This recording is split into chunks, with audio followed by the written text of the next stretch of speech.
Okay. Hello, everyone. Hello. Hello. Okay, just say hello.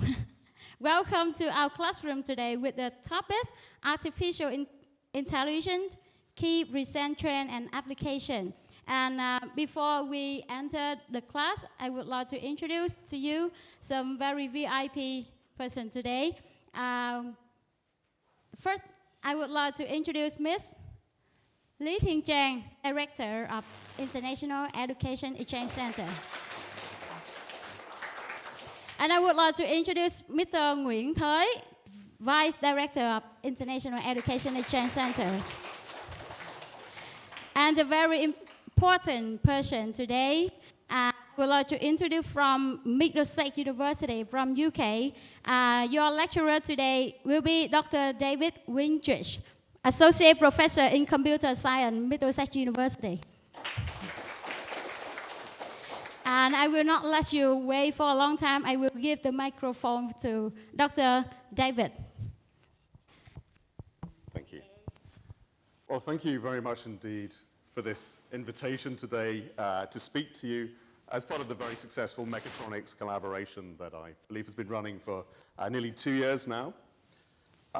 So what I'd like to talk to you today about is a strand of research activity that I've been involved with for over 15 years now.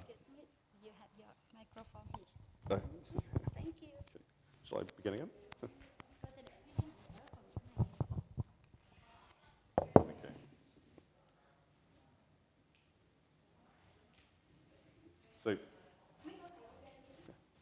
So I'd like to talk today about a strand of research activity that I've been involved with for more than 15 years now, namely perception action learning.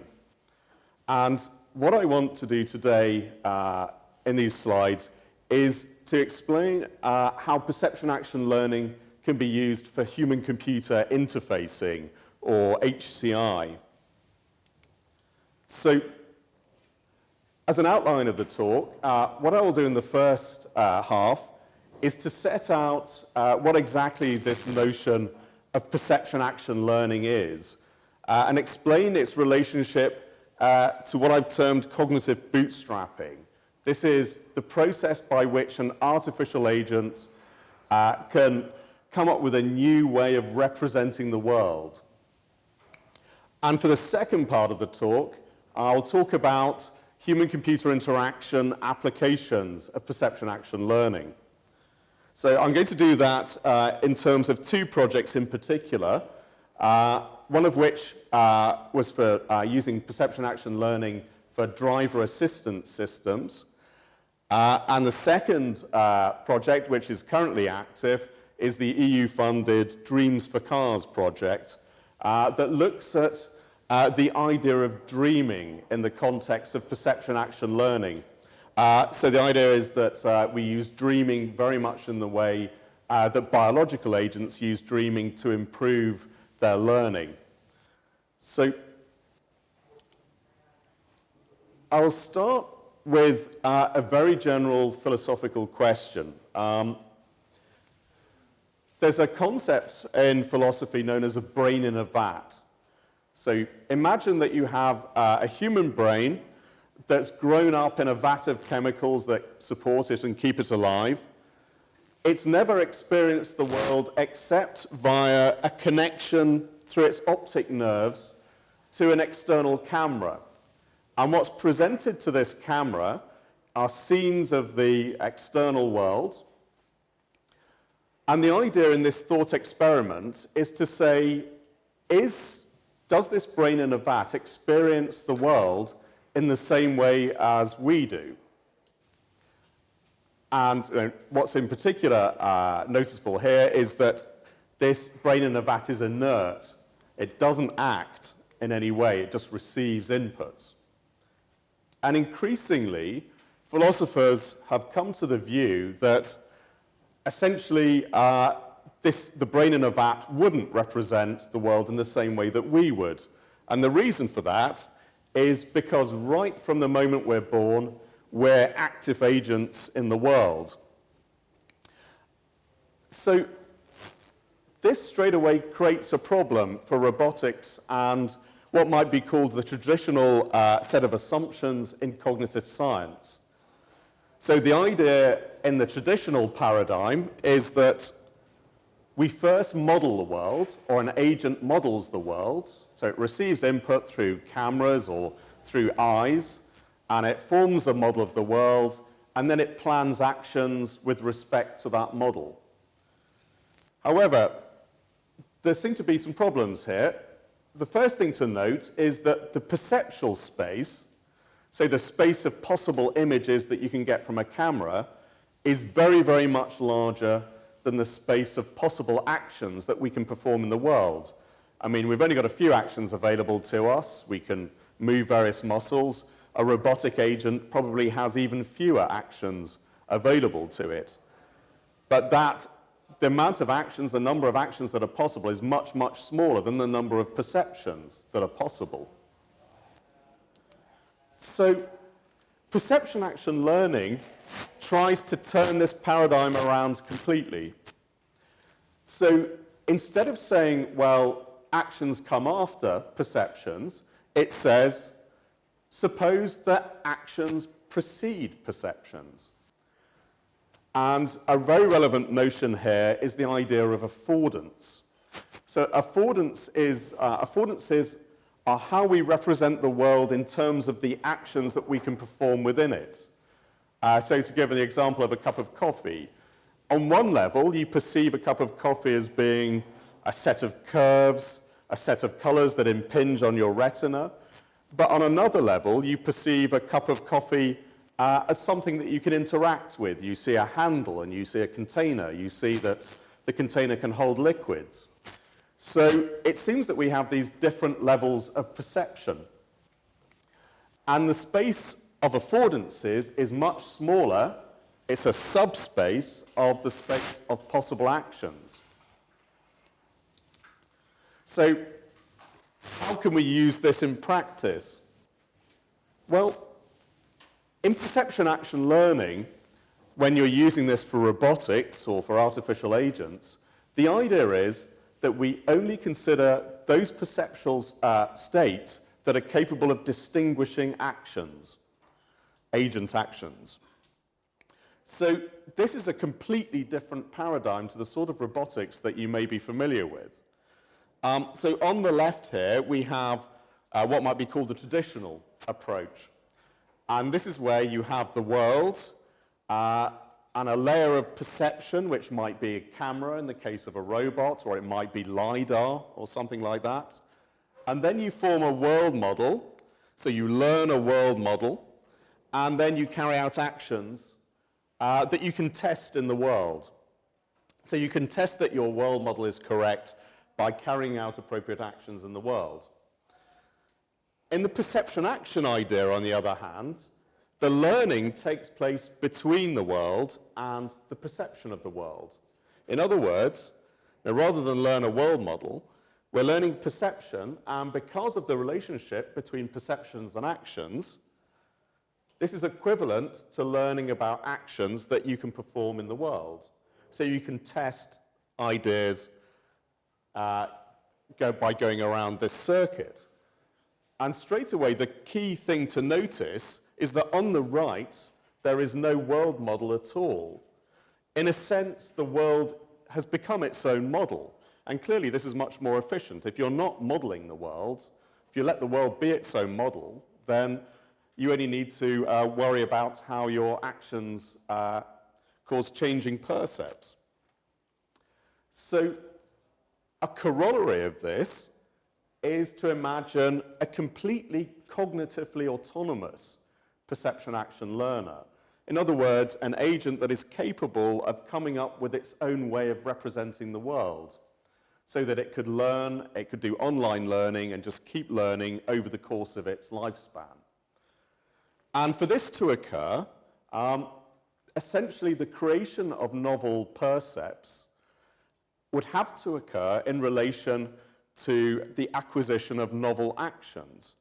So, for instance, if you learnt, you could only learn the higher level perception of a cup of coffee as being a container with a handle, only if you're capable of interacting with that coffee mug in an appropriate way, by grasping it by the handle and picking it up, for instance, or filling it with coffee.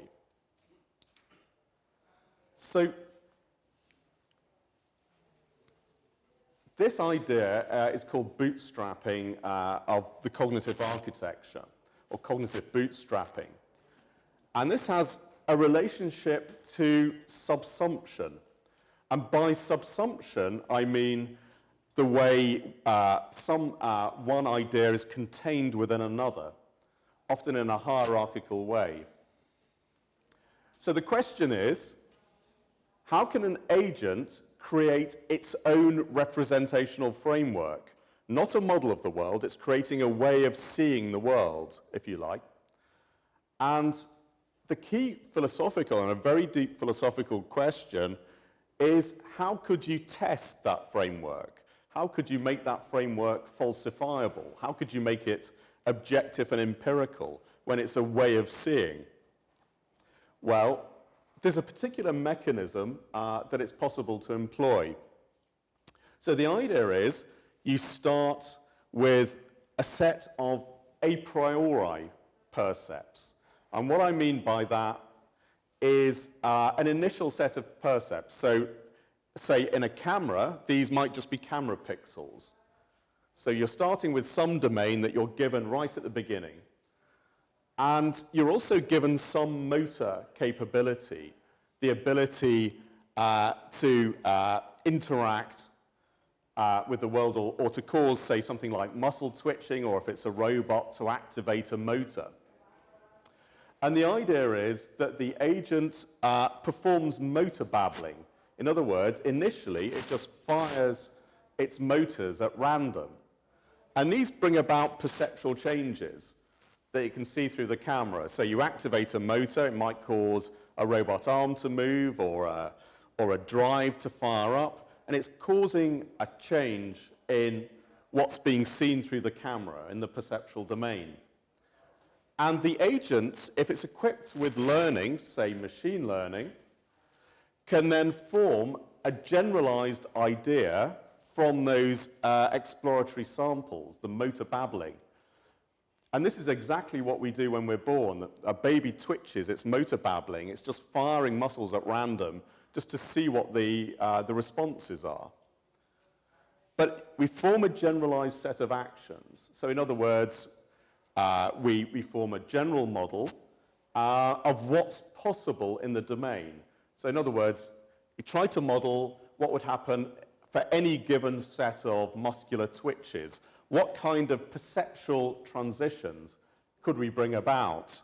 So perceptual transitions are P times P, and this is an injective relationship, what this means is that the space of possible actions, the space of possible perceptual transitions that you can bring about through actions is much, much smaller than the full space of possible actions, of possible perceptions. In other words, there are lots of perceptual transitions that you can conceive of, but you can't perform an action that would bring them about.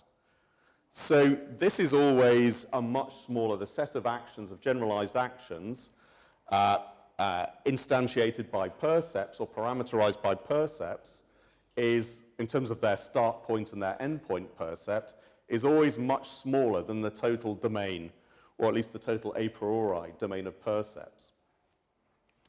So what we have is a mapping between initial and final percepts. So the idea of cognitive bootstrapping is that we want this representational framework, which contains the percepts P, to undergo some sort of change, so that, in a sense, the action possibilities are better represented. And what we mean by that, well, the optimal, the most efficient perceptual domain is one in which the action possibilities are bijective with perceptual transitions. In other words, you only perceive things that you're capable of changing with no excess. So that is the most efficient perceptual domain corresponding to your ability to act as an agent, or to a robot's ability to act as an agent. So we have this bijective relationship between perceptual transitions, the start and end point of percepts, in an action domain, and P prime here indicates that this is a new domain now, whereas before this was an onto relationship, now it's a bijective relationship. So this is a much more efficient representation. So P prime is a subset, a tiny subset of the initial space P. And what this gives us is an objective criterion for validating that framework, because it may be that you can't bring about this transition, that you start with an initial state, you perform an action, you're anticipating an end state in your new perceptual domain that you've created by making it bijective, only maybe it doesn't happen, maybe that you don't successfully achieve that. In that case, you've falsified this perceptual transition. It means that you can reject it. But within that, we've still got a world model in the a priori percept domain. So there's still that generalized model in the original domain that we can falsify in the usual way that we falsify world models by experimentation. So we can always perform an experiment that invalidates the world model. So in other words, what we have is an agent that is simultaneously learning both a model of the world and the way in which to represent the world at the same time. So it's not just sticking with its initial percept space that you gave it a priori by fixing a camera onto the robot. And so the idea in perception action bootstrapping is to build a hierarchy of these new perceptual domains. So if every perceptual domain is a subset of the previous one, we have a hierarchy, and a subsumption hierarchy in particular, which we arrive at by iterative exploration and remapping of the perceptual variables. So you go through a phase of exploration, we go through a phase of generalization of our exploratory motor babbling, and then we remap the percepts in a more efficient space. And then we start the whole process again, but we're now babbling in a new perceptual domain, because every action is now parameterized by some new percept. So we've got an initial percept and a final percept, but we've built up this hierarchy iteratively. So the hierarchy arises in a manner that is very reminiscent of task subsumption. So I don't know if anyone is familiar with Brooksian task subsumption that occurs in robotics. This is how tasks are decomposed into subtasks. So, for instance, if I want to make a cup of coffee, I have a series of subtasks like getting water and so on. Except in this case, we can map a Brooks perception subsumption hierarchy onto this perception action hierarchy.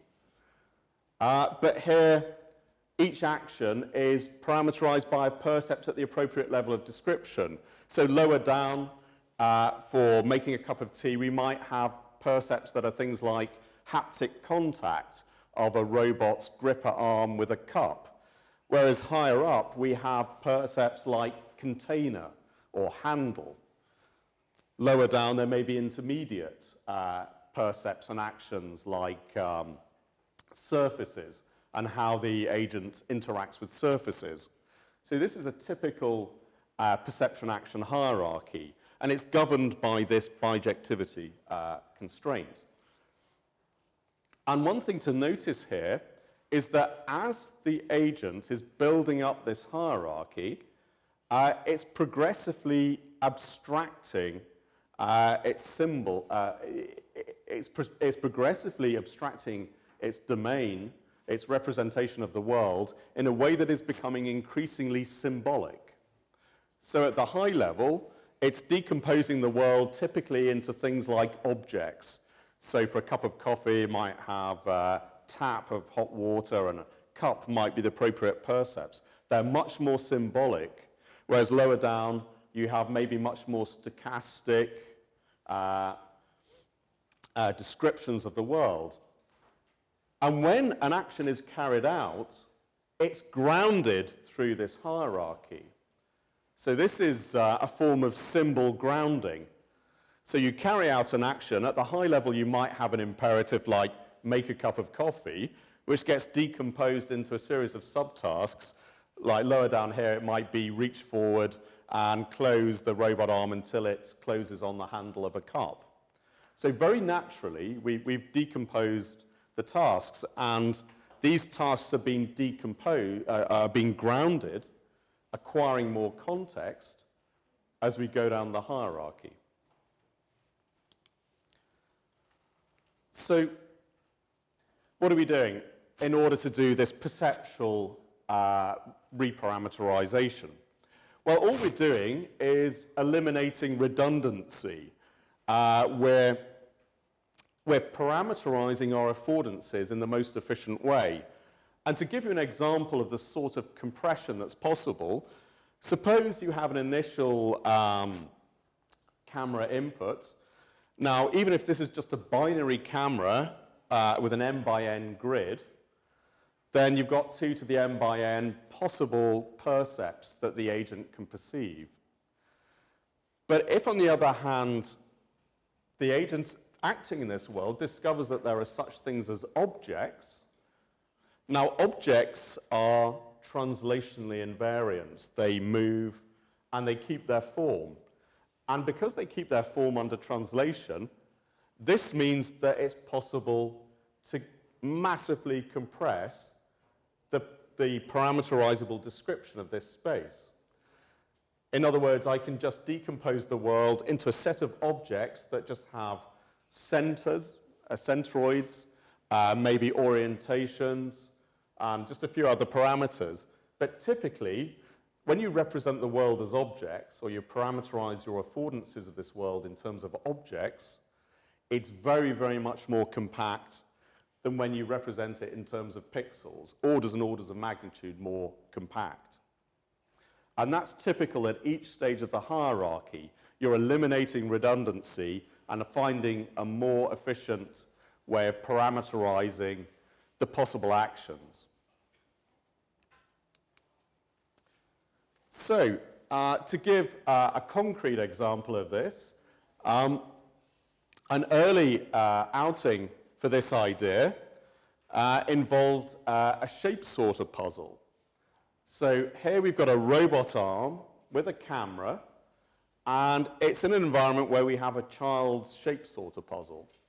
So shape sorter, where the goal of the game is to put objects into the corresponding holes.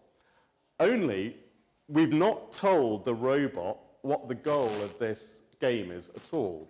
So the robot knows absolutely nothing about the world or shape sorters or objects. All it has are pixels from the camera and the ability to move the robot arm.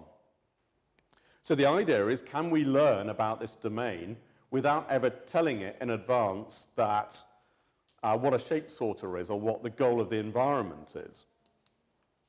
And the answer is we can if we go through this cognitive bootstrapping cycle.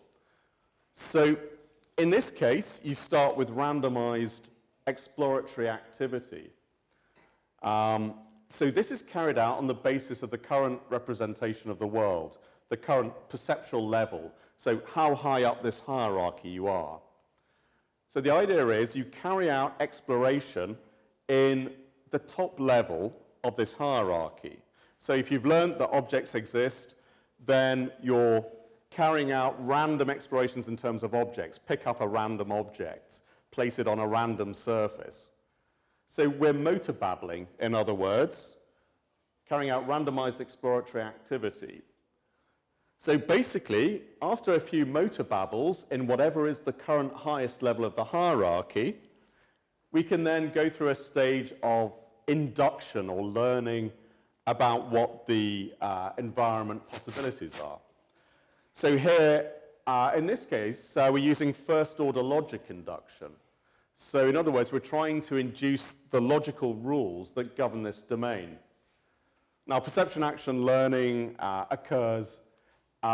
is a framework, and any type of learning can fit into it. Any method of generalizing from samples will do. So lots of different approaches. So this is a completely general paradigm.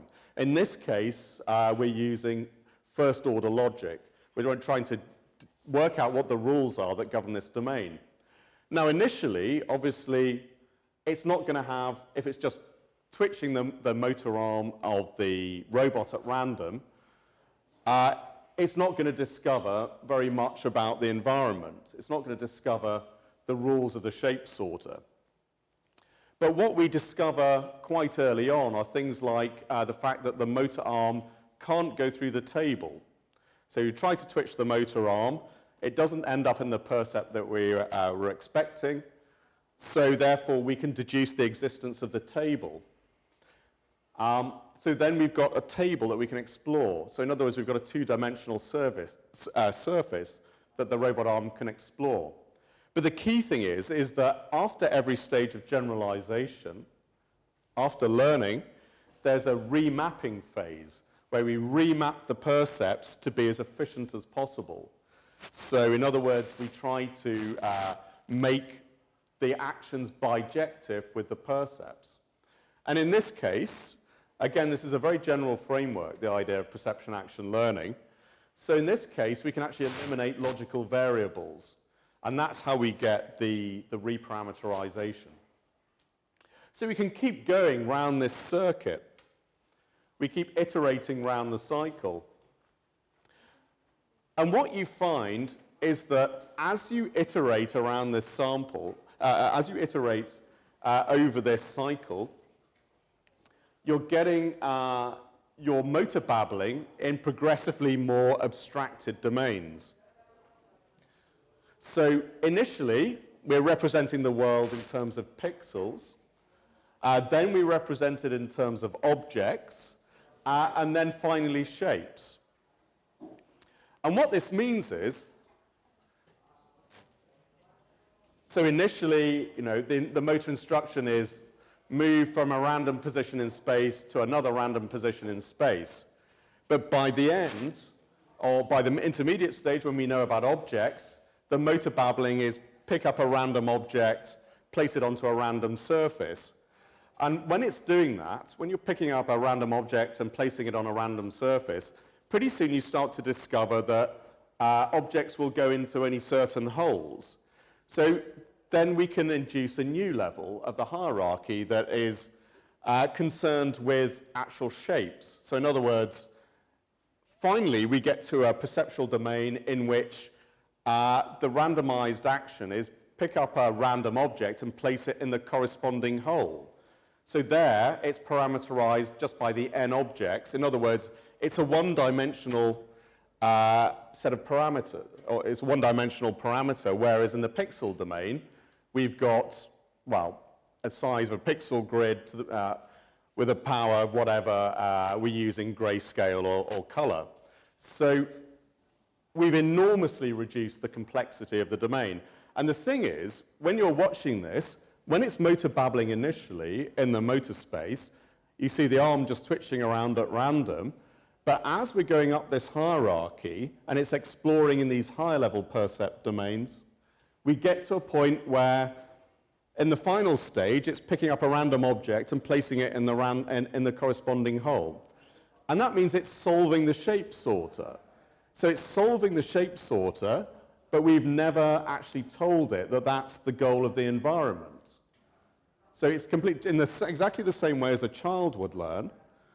It's starting twitching at random, and in the end, it's picking up, as soon as it learns, for instance, about schema. So a child will be playing around with bricks. It will learn the concept of objects first, and then as soon as it learns the concept of container, you'll see the child start to experiment with putting random objects into random containers. So it's exploring that domain. So in other words, this is becoming much more intentional. It started from knowing nothing, having no intentions, no goals in the world, and now it's become completely intentional. It's solved the shape sorter without doing anything other than random babbling. But it's just doing it in progressively more abstract domains, perceptual domains. And what this means is you get much, much faster convergence on the objective model, which is learning the shape sorter. So the end state here is when you've correctly learned all the rules that govern the environment. Now, initially, you could learn all that just by twitching the motor at random, but it would take a very, very, very long time. Whereas now, we're learning the rules of the shape sorter environment very much faster because we're effectively testing the most relevant hypotheses all the time, the most salient hypotheses. In other words, this is a form of active learning. So active learning is when you selectively decide what it is you're going to test in a way that will allow you to converge more efficiently on the final solution. So this is a really nice result. So for the second part, sorry, yeah, there was a question.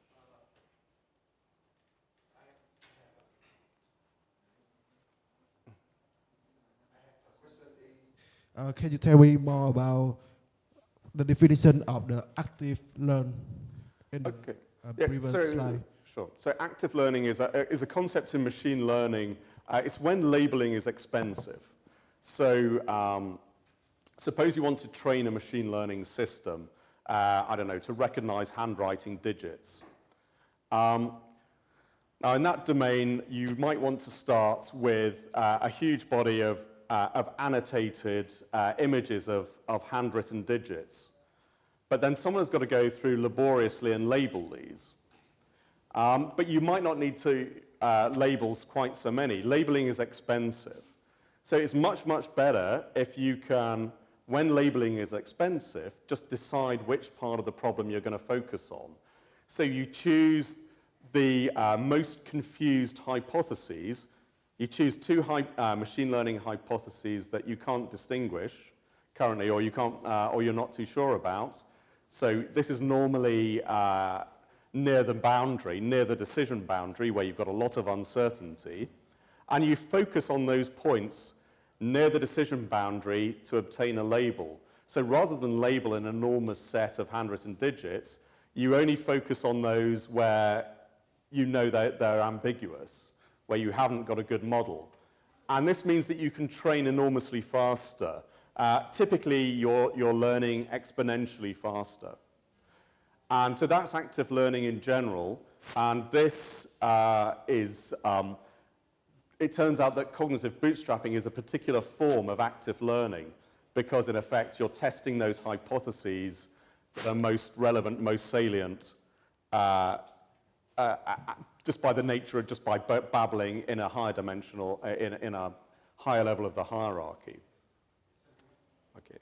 So for part two, now that we've hopefully got a grasp of what perception action learning is and what perception action hierarchies are, I want to tell you how this can be made to relate to humans. How can we have humans in this loop?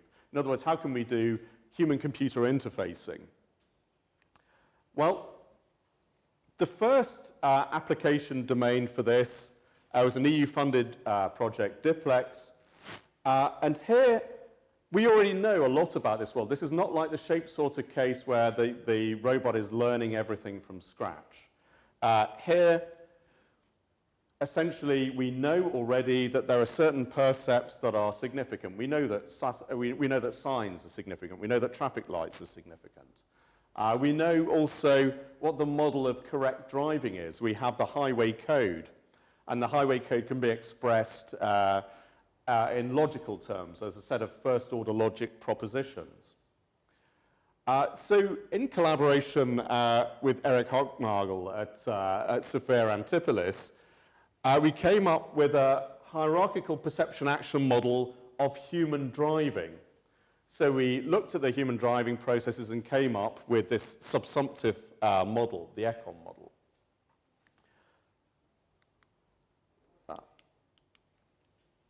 And this was tested on a car that had a lot of instrumentation. It had a forward camera, so we could do computer vision to do things like recognize other cars on the road and signs and so on. So you could train a set of classifiers to recognize objects that were important. But it also had internal cameras that were used for identifying gaze direction. So we could see where humans were looking as they were driving. We could see what they were paying attention to. There was also control inputs from the steering and from the brake, and LiDAR as well. So we had good depth information about the road. There are even things like skin resistivity sensing and so on. And we had a specialist test track with things like artificial dummies for pedestrians. So because of this internal camera, it's possible to map where human beings are attended to in relation to the external camera, where we've got classifiers for things that we know a priori are significant percepts, like traffic lights and signs and other cars and so on. So we've already got a kind of model of what's relevant in human perception terms. So what we did here in terms of creating perception action learning where we already have a lot of information, we're not building up the hierarchy from scratch. In fact, we already have the high-level information. What we don't have is the low-level information. So we know the rules of the road, but we don't necessarily, and we can detect objects, but there's a lot of uncertainty in the object detection. So the question is how you relate stochastic, uncertain object detection to high-level symbolic representation of the road in terms of the highway code using a perception action hierarchy. Well, basically, what we used was a variational approach. So this is in collaboration with Michael Felsberg at the University of Linköping and my student Afan Shokat.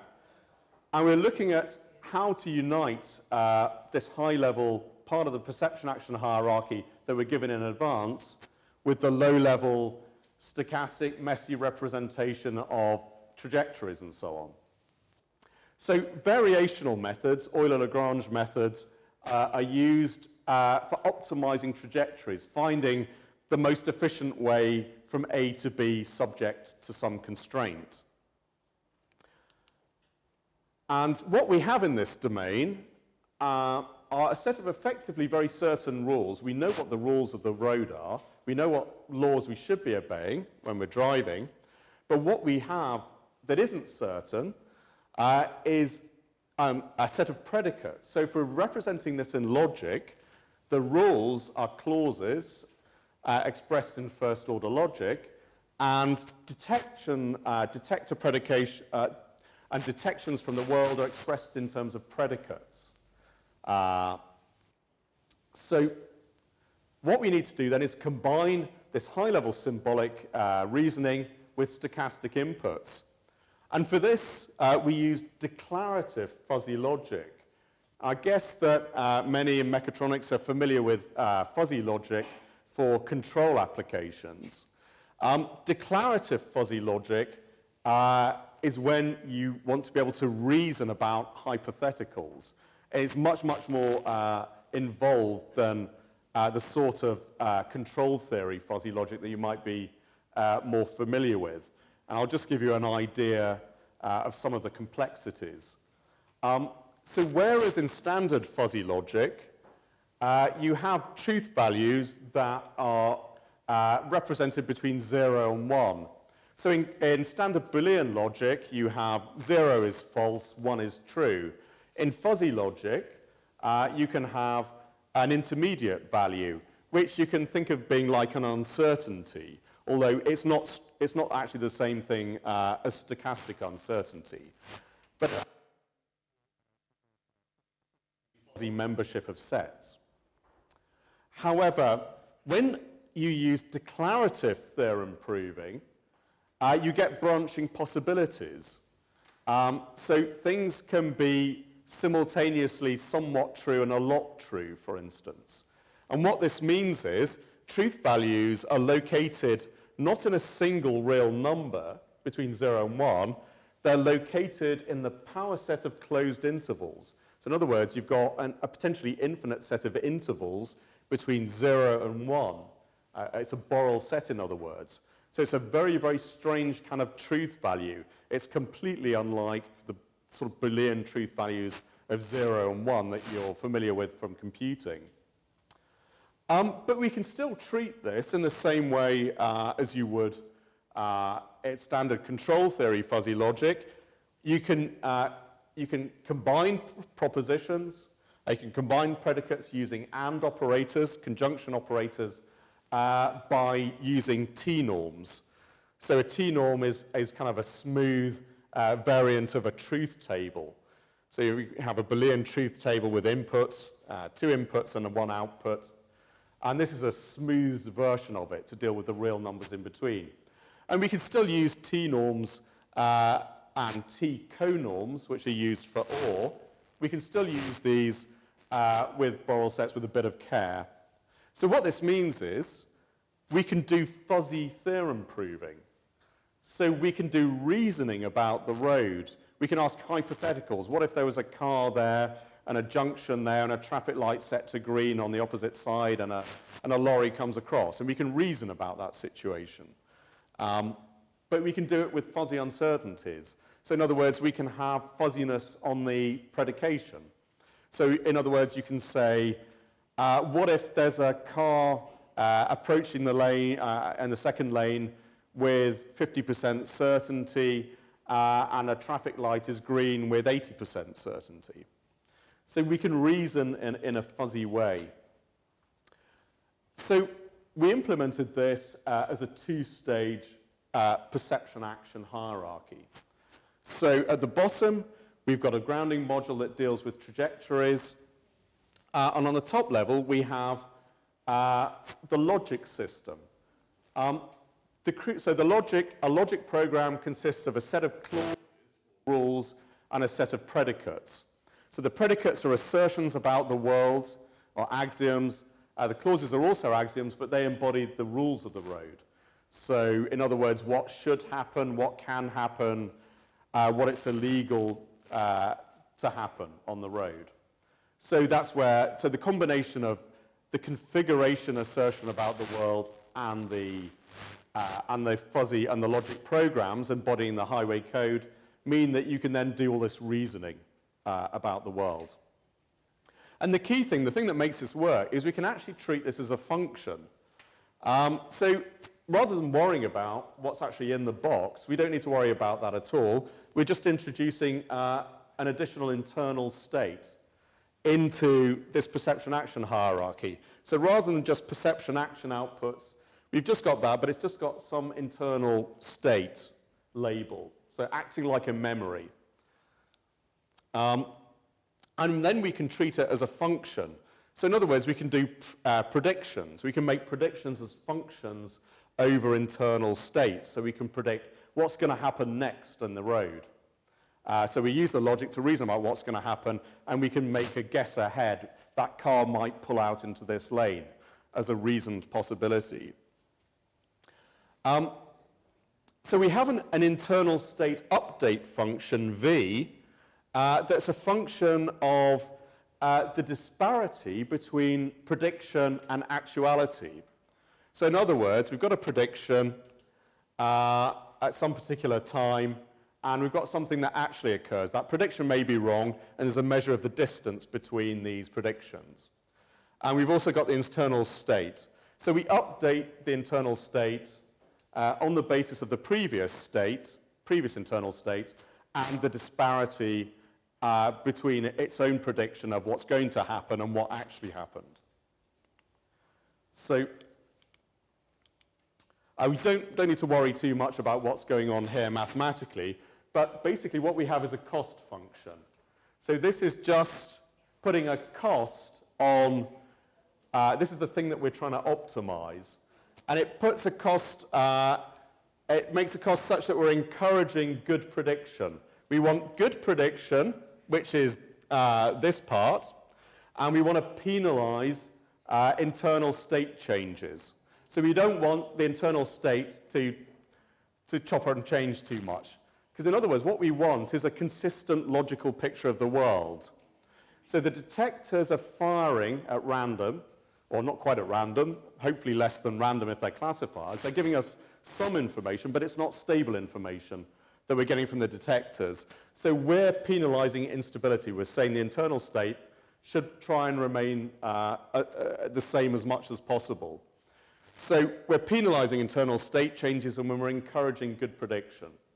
And basically, we can solve the Euler-Lagrange problems, don't need to worry too much about that. But the key point is that what we're getting is a multiplicative separation of the Jacobian of the top level. And the Jacobian is the differential of the actions with respect to the internal states. And what this means is, the practical upshot is that we're getting a logical weighting of the detectors. The logic is just weighting detectors. So if a detector is unreliable, if the logic can't make a consistent picture of the world, then effectively that detector becomes down-weighted. So the logic is always trying to make a complete, consistent model of the world. And what this means is that you can do things like fill in sparse features. So if a detector isn't there, if a detector suddenly stops presenting you with anything, you can potentially fill in the gaps. So that's a very useful benefit. You can also do interesting things like give logical priors for where you expect human gaze to appear when you're turning left or right. So here you can see there's a different pattern of gaze for left turning and right turning. And what I think is perhaps most interesting about this interface is that we can do what I'd call adaptive symbol tethering. So the symbol grounding problem in cognitive science is when you've got an abstract representation of a symbol, like a stop sign, how do you relate that to the actual visual representation as it appears, say, on your retina or in a camera? So in other words, how do you reconcile the discrete symbol to the stochastic uncertainty you're getting from detectors? And what we've done here is to completely break the connection between the symbolic representation of, in this case, a green traffic light, from the perceptual representation.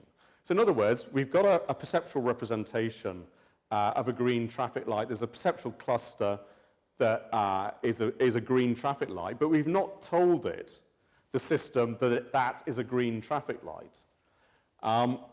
So internally in the logic, in the highway code, there is a representation of a green traffic light in terms of what it means logically.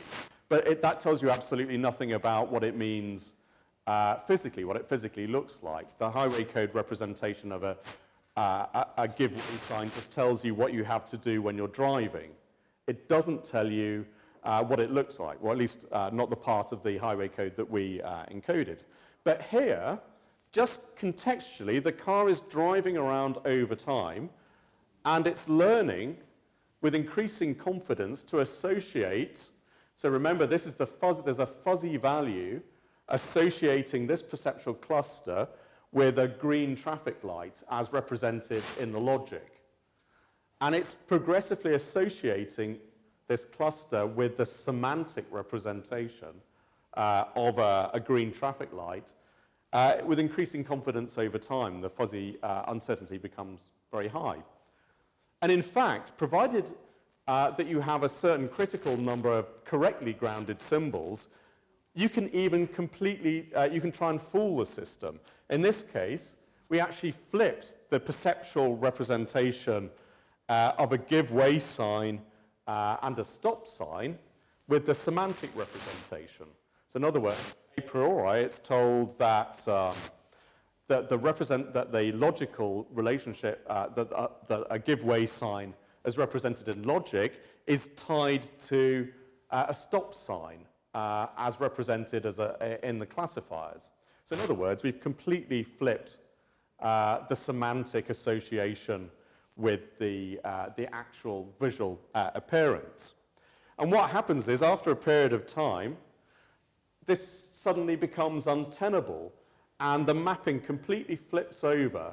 It basically says, I can't sustain what I'm seeing in the world by assuming that this is a stop sign and that this is a give-way sign, and actually flips these over and says, no, this is actually the correct represent. This thing is a stop sign, and that's a give-way sign.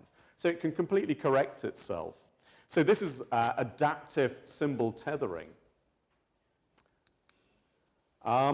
Another thing we can do, and this relates it directly to human-computer interfacing, we've got, as I say, a multi-level intentional model of driving. And you can build classifiers using machine learning for each of these levels.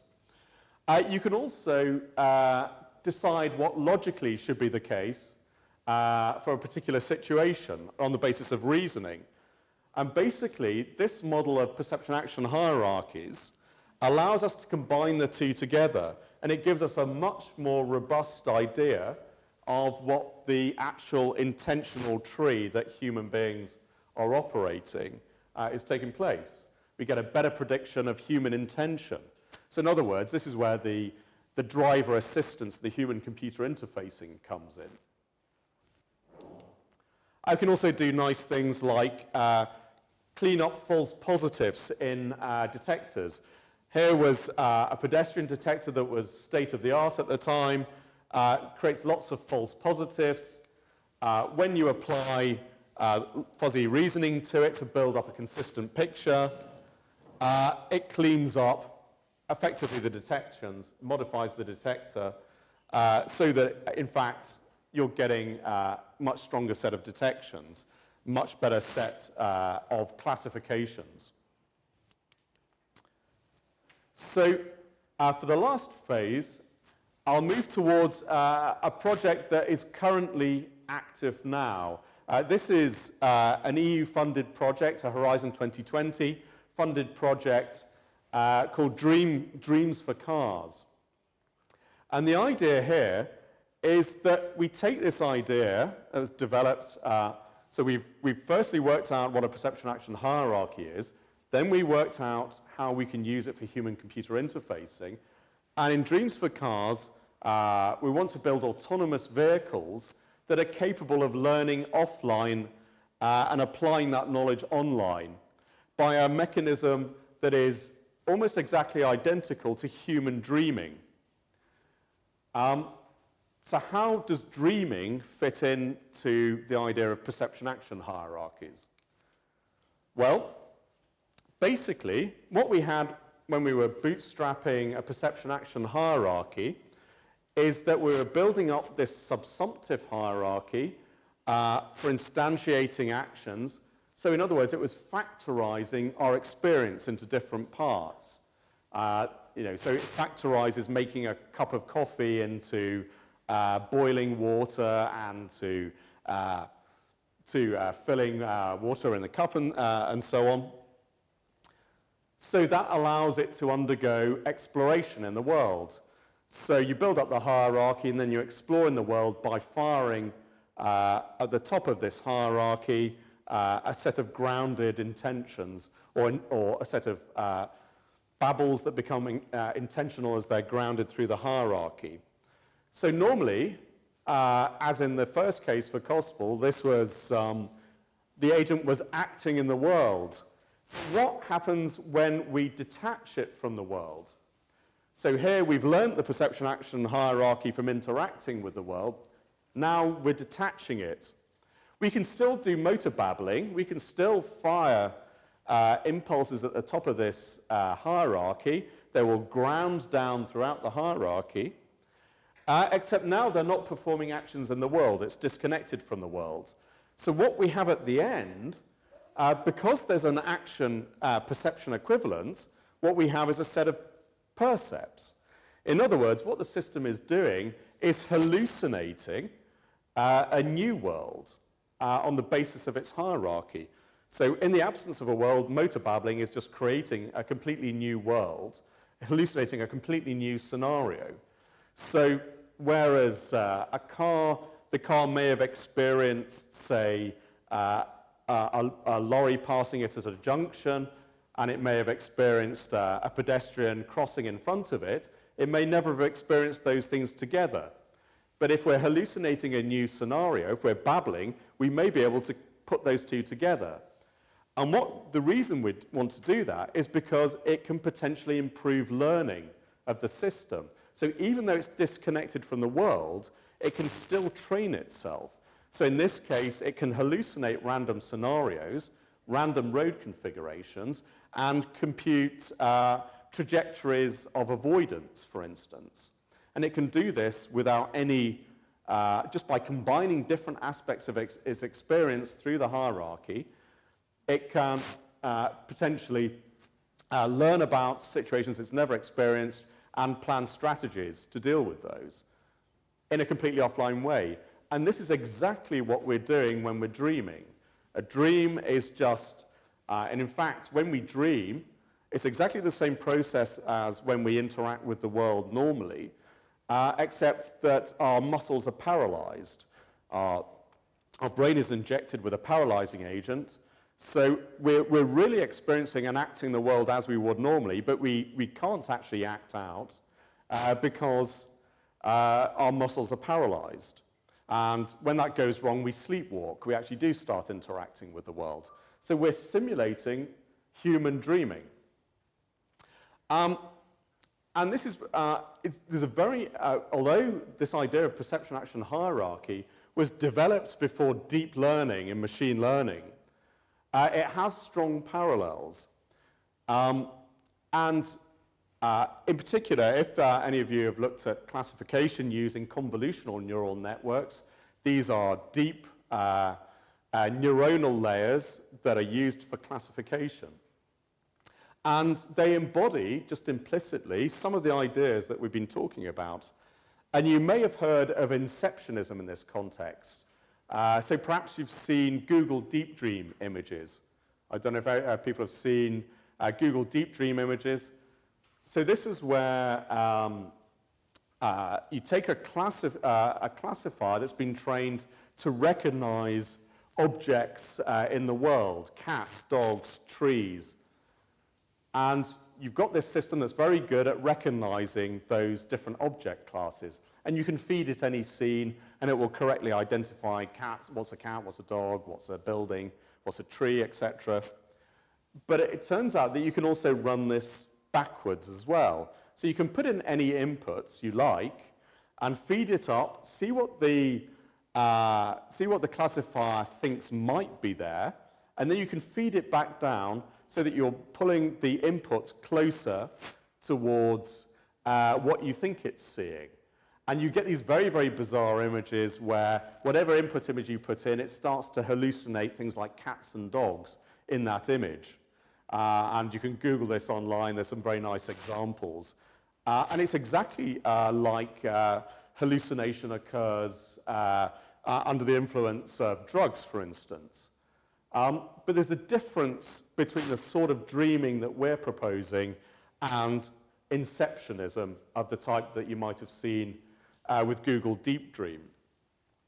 Here, whereas inceptionism is effectively unconstrained, in our dreaming, when we're motor babbling, when we're firing these instantiations top down, you're still getting contextual consistency checks. So you're still getting something that says this is a consistent scene. So you can hallucinate things like a completely novel road configuration of cars, set of pedestrians, something that you've never seen before, but you're not going to see things that are legally impossible, like a traffic light in the middle of a lane, for instance, or a stop sign that moves. So it can't hallucinate completely freely. It's constrained hallucination. And so what we're working on at the moment is a unified architecture for online and offline, for online application of the perception-action hierarchy and offline dreaming. So in the online mode, this is when you're driving around and the system is, the perception-action hierarchy is working away. And what effectively it's doing bottom-up, detectors are passing information over the hierarchy, up the hierarchy, and these are getting progressively understood in higher symbolic levels of the hierarchy. In other words, we're getting a higher and higher level understanding in terms of the highway code, as in this is an overtake. So at the bottom you get just a set of cars and velocities and road locations. At the top you get things like this is an overtake maneuver and so on. So progressive symbolic abstraction. And in the top-down, so that's the bottom-up phase, in the top-down online phase, effectively you're introducing a set of legal priors on possible intentions.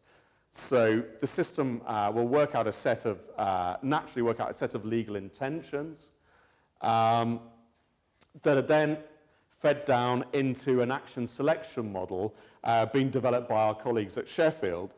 And this is based on the human basal ganglia, which is the part of our brain that selects between multiple possible actions and makes a hard decision. Because obviously if we're driving down the road, you've got to make a sudden decision if there's an obstacle whether to turn right or left. It's no use to you that legally they're the same thing. You've got to make a hard decision very quickly. And in our brains, this is the basal ganglia that does this.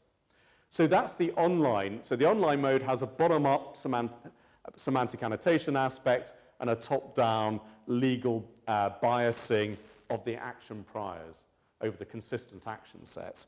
But offline, we can use the same architecture for dreaming. So 3 different modalities in the same architecture. So the system looks something like this. So our colleagues in Trento look at the bottom part of the layer, the sub-symbolic aspects. So here you are doing things like computing trajectories, using optimal control. So calculating optimal trajectories that take into account safety margins and smoothness constraints. And then if you look at the highway code doesn't make any reference, for instance, to the curvature of the road. The highway code only makes reference to distances and lanes. So there's an intermediate point. This is the symbolic, sub-symbolic cutoff, which is this dark plane on the second level. So that's anything below that is sub-symbolic. Everything above that is symbolic as delineated by the highway code. So after this intermediate level, there's the first layer of representation implicit in the highway code. And this is a kind of linearized version of the world where distances are represented and lanes are represented and various attributes of cars and vehicles are represented. And above that, there's another layer of representation that subsumes that relation. And this is the set of discrete possibilities. Things like, here's a gap that you can legally enter into your car. So all we have are topological adjacencies. And this is typical of a perception-action hierarchy. There's more detail on the lower levels. There are more parameters on the lower levels and fewer parameters on the top. The top, it's topological. At the bottom, it's metrical. So what we have is abstraction going up. So again, we've applied, so whereas perception action bijectivity was the learning mechanism or the perceptual remapping mechanism for the robot arm, here we're using it instead as a design principle for deciding how we're going to represent the highway code as a subsumption hierarchy. So we have a perception action abstraction going upwards. So in the runtime mode, we have the inputs, the road is represented, goes into the next phase. This is the symbolic, sub-symbolic cutoff, and the situation is starting to be represented in a way that is relevant to the highway code. Then we've got the first highway code level of representation, and finally the upper level. And intentions legal intentions are predominantly formulated on the top levels. So here, legal intentions are things like overtake or stay in lane.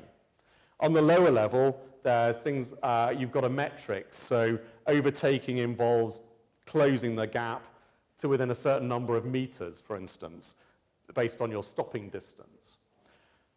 So what we're getting is semantic annotation. As you go up, you're getting semantic annotation of the road configuration that is increasingly symbolic. So that's bottom up. Then the system is going top down, still in the runtime mode. So top down, it's computing the legal intentions, the set of possible legal intentions, because the logic system is forming a complete, consistent world, a Herbrand interpretation that is completely self-consistent. And it may be that there are several self-consistent intentional possibilities. Legally, maybe you can overtake or you can stay in the lane. So two sets of possibilities at this level. Go down a level, and these intentions start to acquire more parameters. And as we get to the symbolic, sub-symbolic cutoff, basically our intentions are now effectively bounding boxes on the endpoints of trajectories. So we've got, whereas before we just had a small set of intentions, now we've got an enormous number of possible intentions where the endpoint of an intention can be anywhere within the bounding box. And then this goes through the symbolic interface so that the mechanism of our colleagues in Trento can compute the optimal control trajectories. And this puts a weight.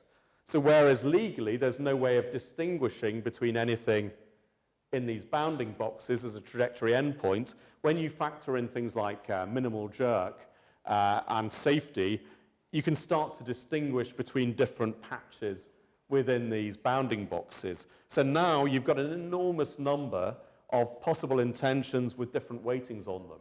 So here we've got kind of prior legal possibilities, and here we've got a posteriori set of possibilities for maneuver that may or may not be safe. And then our colleagues in Sheffield perform the basal ganglia action selection on this to pick one particular action to carry out. So you can't represent the top level visually. The second level of that, you can sort of give a high-level representation in legal terms. This is where you've got a bit of the linear metric and some higher-level annotation to give you a sort of idea. So it's not always visualizable. There's no guarantee because, remember, we don't have a model of the world as such. This is a distributed representation, which means that it's not necessarily representable as a nice sort of Cartesian picture of the world. All that matters is that it's logically consistent. Now, when we take this offline, so we can take exactly the same system and take it offline. So now there's no detector input from the world, so there's only a top-down grounding action. So here you've got the set of all possible configurations and all possible actions with respect to configurations. Or maybe you can constrain it. You can say, I want to consider scenarios approaching a junction, in which case you get a set of possible configurations and possible actions you can carry out. And you can ground that through the hierarchy. So now you've got configurations that have got distances on them. And you can go down.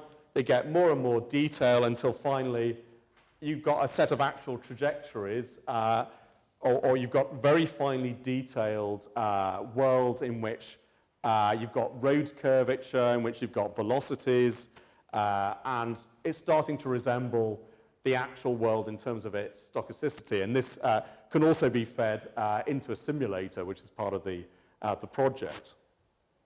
So we start from a high-level symbolic hallucinated scenario, ground it progressively.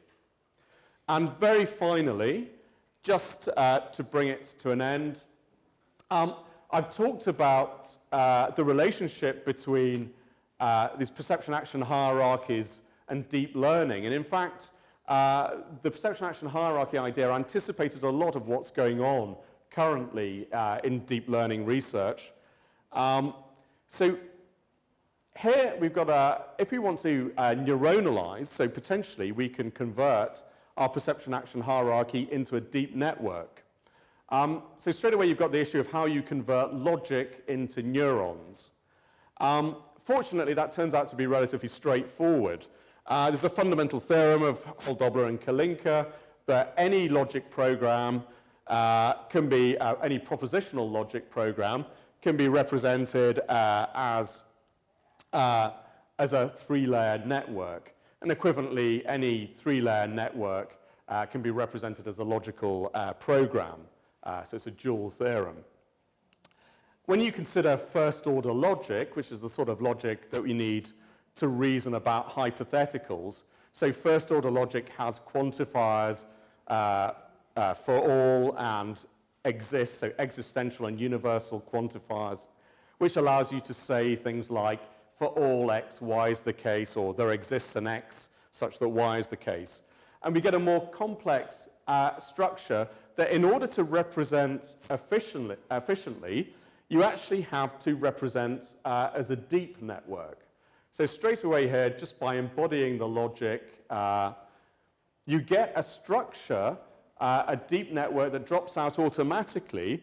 And intriguingly, this looks very much like a convolutional neural network. So for those of you that are familiar, that have worked with convolutional networks, you'll see that there's a certain visual similarity here, or a certain topological similarity, although there's a little bit more asymmetry in this case.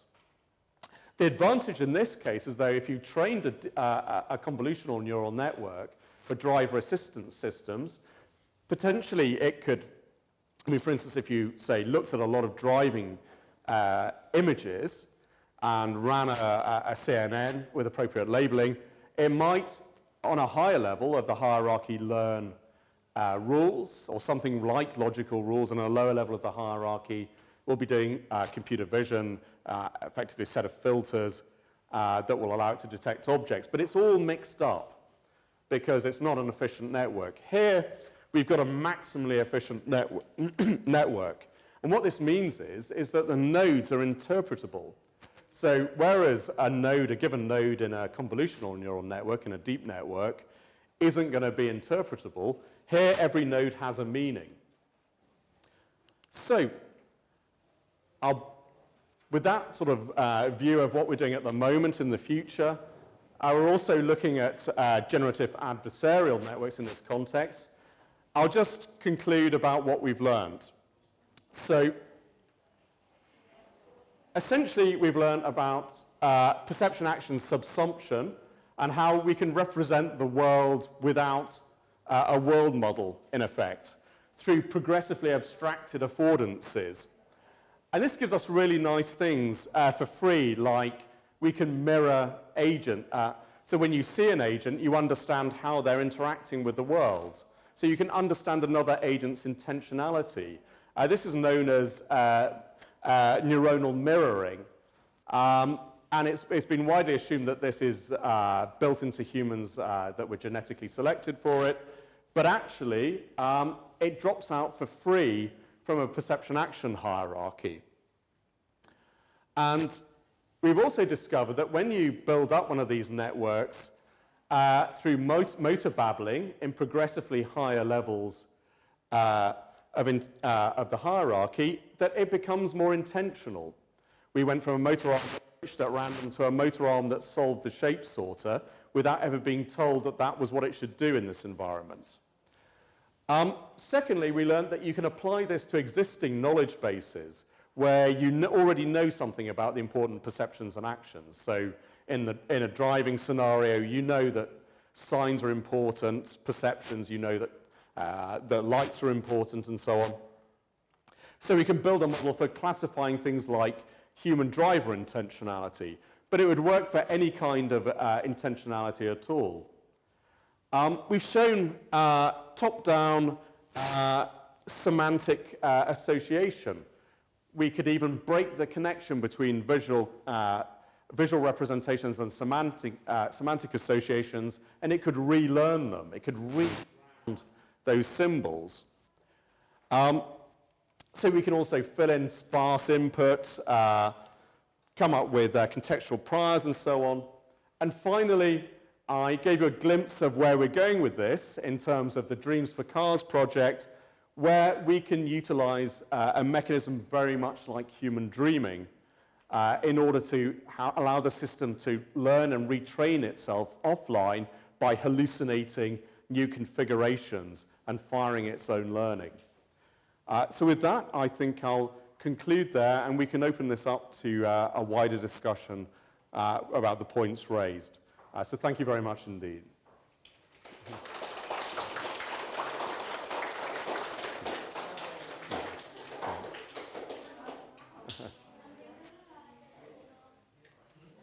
So hopefully lots of questions from the floor about... Yeah.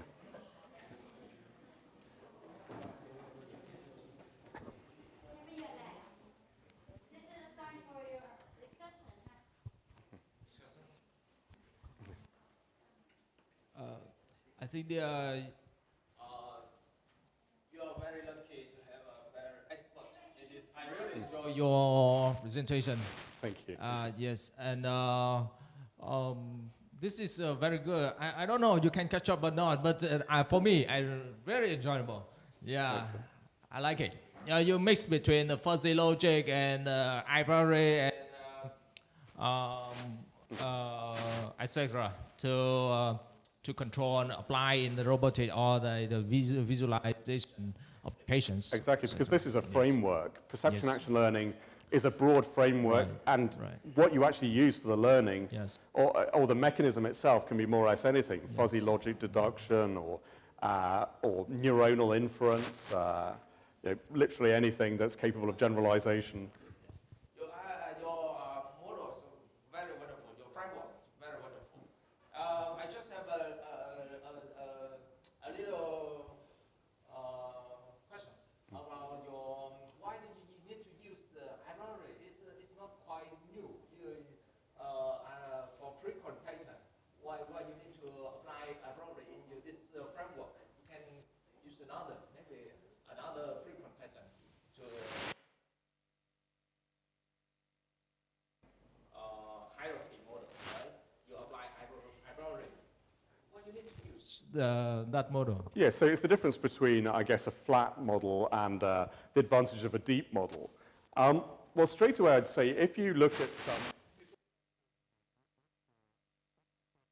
their perceptron or a 30-layer convolutional neural network, I mean, potentially you could build, you can certainly train a 3-layer perceptron that would have the same empirical error as a convolutional neural net. But the problem is, because it's not deep, it's not abstracting information, and this means that almost certainly it won't generalize.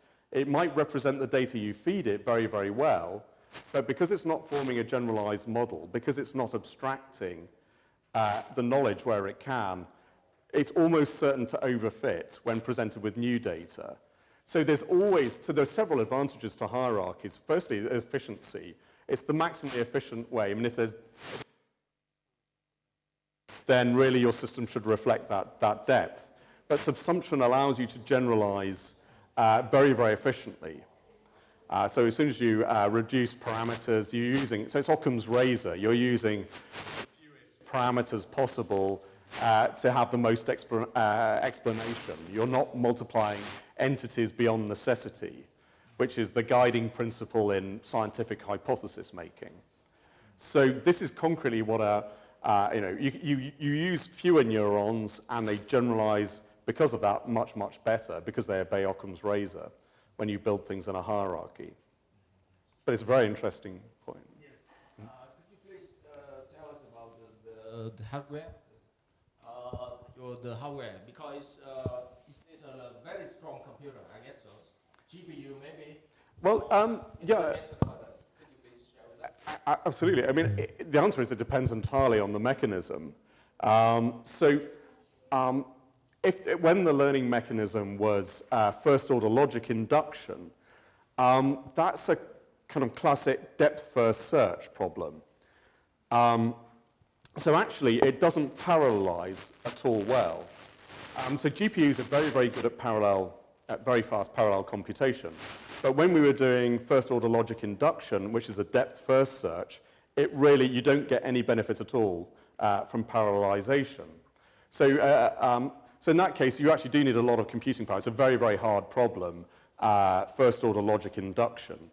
So normally in first-order logic deduction, you go from a rule to consequences. In first-order logic induction, you're going from consequences to rules. And the space of possible rules is very, very large. So it's a very hard problem. So the answer is, how long is a piece of string? Depends on the problem. For instance, when we're looking at neural networks, and we're converting from logic into deep networks, in fact, that system, as it stood, if the world was if everyone obeyed the highway code, it would need no training at all, because it's just a direct translation of the logic into a neural network. So all your weights are ones or zeros, in effect. But as soon as there's any uncertainty, so one of the advantages of using this convolutional neural network type pattern that we're getting out is that you can use backpropagation. Now, the reason that we didn't have deep learners for a very long time was because you can't backpropagate over more than 3 layers because of the vanishing gradient problem. But basically, with the convolutional structure, it turns out that effectively you're sharing parameters on the lower levels or within the convolution itself. So you've got shared parameters. So you can use backpropagation with much, much fewer parameters. And so it's not subject to the vanishing gradient problem so much. So it becomes trainable. So the idea is, if we can construct something from efficient first-order logic, embodying this perception action principle that gives us a deep hierarchy that looks convolutional, we've got shared parameters. So in this diagram, all of these colored things have the same parameters. So we can train this using exactly the same backpropagation mechanisms that you use for convolutional neural network, and it should be trainable, even up to a reasonable depth. So we're not. So we've got, as I say, these CNN-like structures. We're also experimenting with things like generative adversarial networks to capture aspects of this problem because, as I say, it's completely agnostic about the actual learning mechanism. So whatever you're using for generalization and parameterization, and generative adversarial networks are very efficient for that. We can parameterize and work with that. So in this case, we'd use things like TensorFlow to train this and backpropagation. But it's not a strict convolutional neural network because there isn't, for instance, an equal stride. So it would be a slightly different training protocol you would use to the standard CNN. Great. Thank you. Thank you.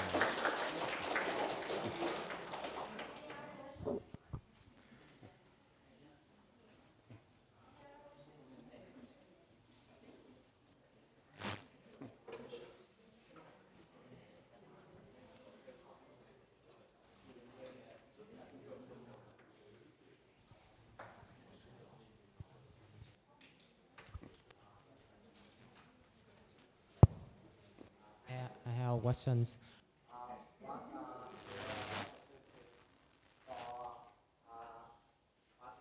Intelligence.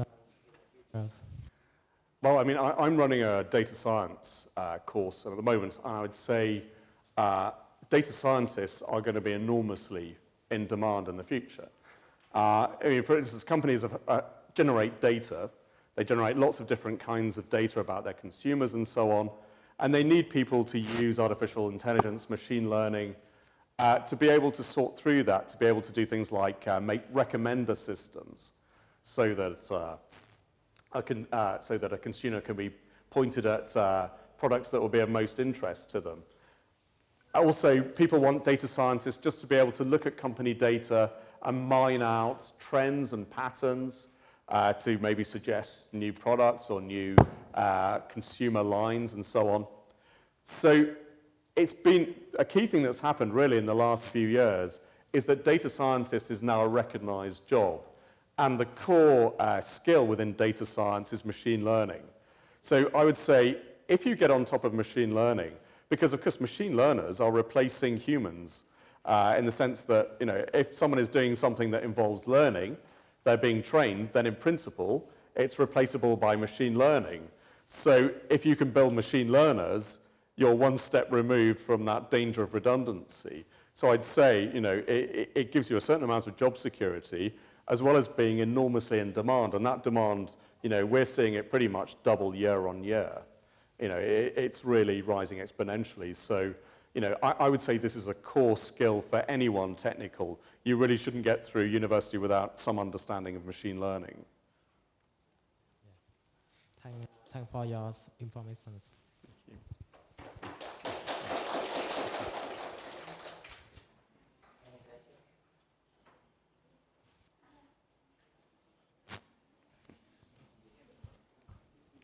So recently I hear some information about there another way to hack AI system, like they give some wrong input and the system will learn from it, and they will give another wrong apply. So how to avoid it? So how to avoid what specifically? To avoid... to avoid the hacking. Oh, like hacking, yes. Yeah, so things like spam filters are machine learners for the most part. You know, there's kind of a generic kind of spam filter that will, so you know there's a certain amount of stuff that you know is spam in your email, and you can build filters for that. But some of it will be specific to you. You know, so for instance, you know, you get lots of emails, most of which is rubbish, commercial stuff, but some of it will be relevant, and it's very hard. It's like, you know, for example, I'm absolutely bombarded on a daily basis for conferences. Most of these conferences are fake conferences, but some of them are proper, serious academic conferences, and you need to be able to distinguish between them, or you need your spam filter to be able to distinguish them. But, you know, when the spam filter is created, nobody knows what your specific requirements are. So you need machine learning built into the spam filter to be able to distinguish those classes that are of interest to you and those that aren't of interest. So the system will learn. And this applies to it also applies to hacking. If you want to protect against hackers, you need really to learn what the patterns of hacker behavior is. And of course, hacking evolves over time.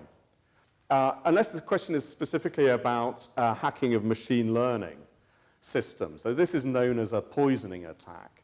When somebody knows that a machine learner is being trained to recognize hackers or some kind of deviant individual that is going to damage the system, they may want to try and feed in data that will cause this system to learn inappropriately. They may try to feed data that will cause the decision boundary to keep moving in such a way that it ultimately it will allow them to attack the system. So there's a bit of an arms race going on between the machine learning technology and the hackers that are trying to poison the machine learning. So there's a very interesting field of study, although it's not something that I'm involved in. But there's a field of study that looks at how to protect attacks, but also how to looking at how to protect from attacks using machine learning, and also how to protect, and also hackers are looking at how to override the machine learning by feeding in data that will cause it to learn wrongly. And so the learning system has to be able to deal with that. So that's kind of a meta-learning problem, how to learn how to deal with problems in its own learning, in effect. But as I say, it's an arms race, and there's no end to it in principle. But again, a good field where there'll be lots of jobs in the future. Okay, thank you.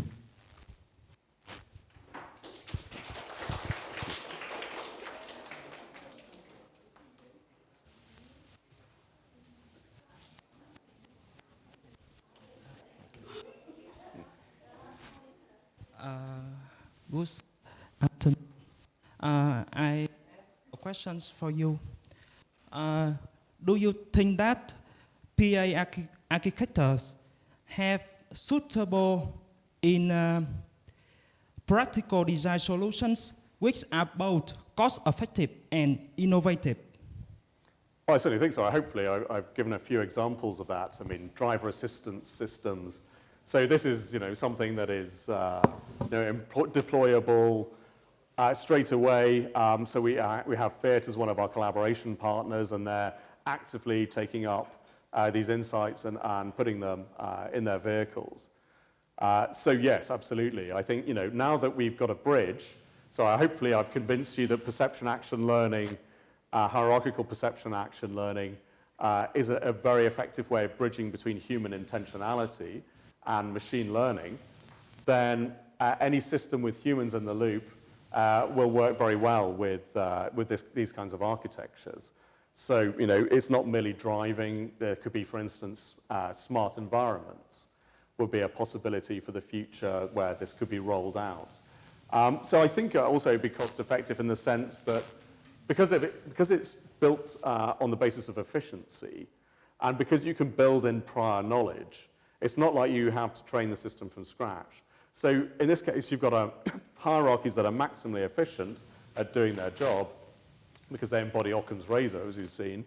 But also, they are inherently cheap and can be built on whatever architecture, learning framework you want underneath.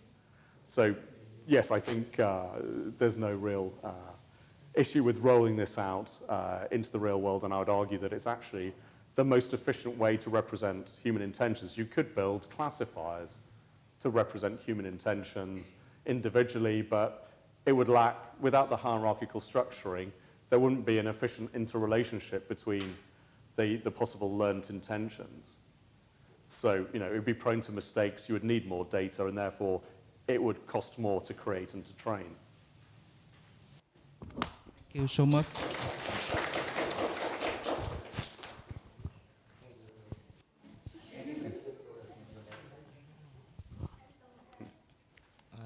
Hello.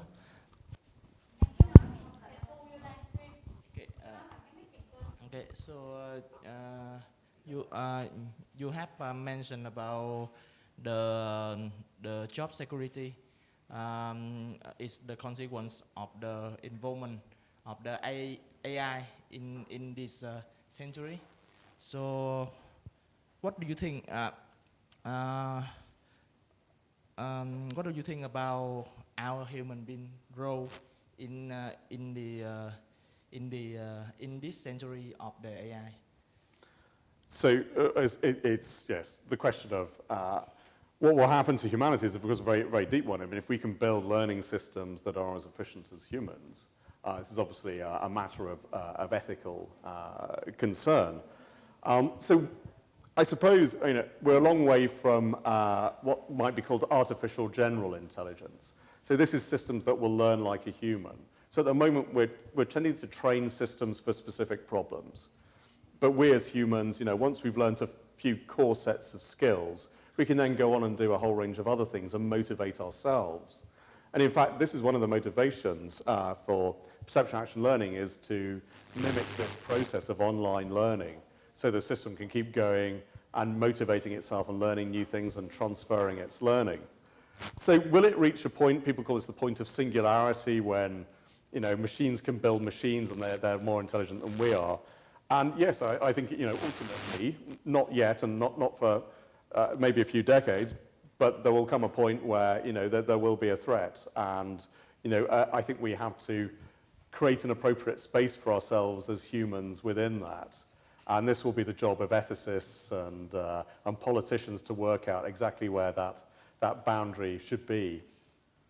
But certainly they could make our lives easier if in a subordinate role. But yes, we don't want to become subordinate to whatever machines might come along in the future. Thank you.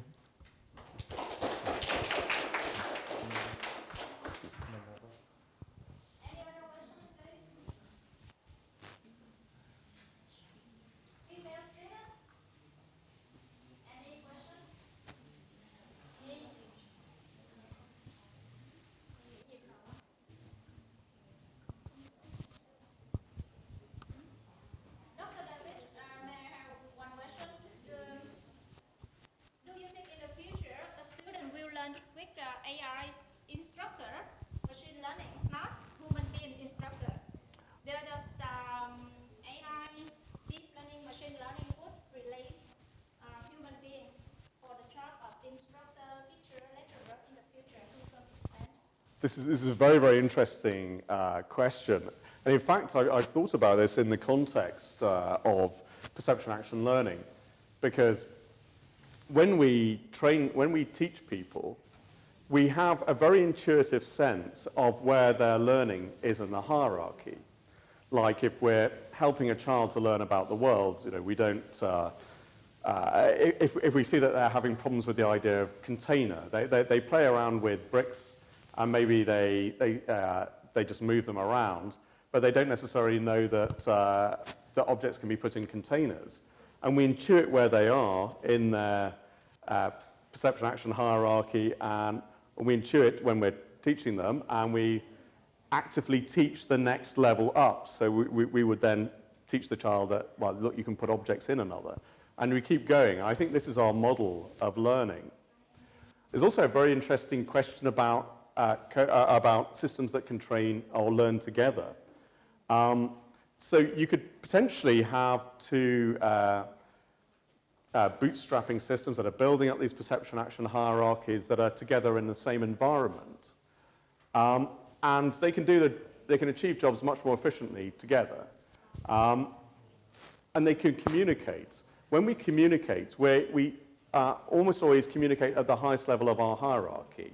It's like if I want someone to make a cup of tea, I don't say, well, I want you to move your hand towards the tap, I want you to grasp the tap, turn the tap. I just say, make a cup of tea, because I know that they've got a full hierarchy that will allow them to ground those actions through the subsumption, that would be standard Brooksian subsumption, but we know also what they're attending to.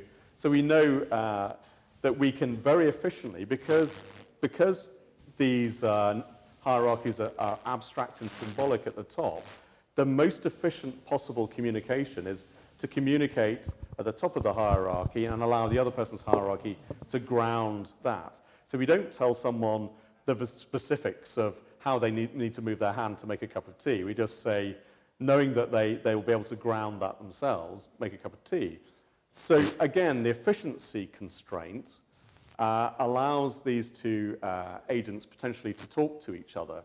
And in fact, they can evolve a language.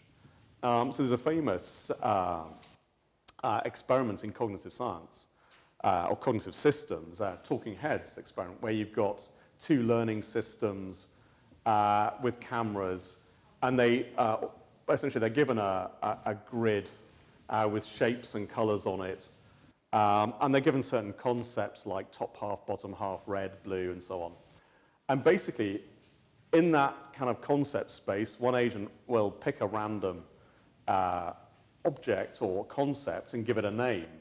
So it could be, you know, an actual specific object, like that object in the top left, or it could be an abstract concept like blue, but it will give that concept a name, and it will transmit just the name, nothing else, just the name. The other system then points at something that it thinks that name refers to, and the other agent just says yes or no, until it learns what the association between that random word that this is just generated, the other agent then picks up until it points at the correct object. And then it's reversed and it's thrown back.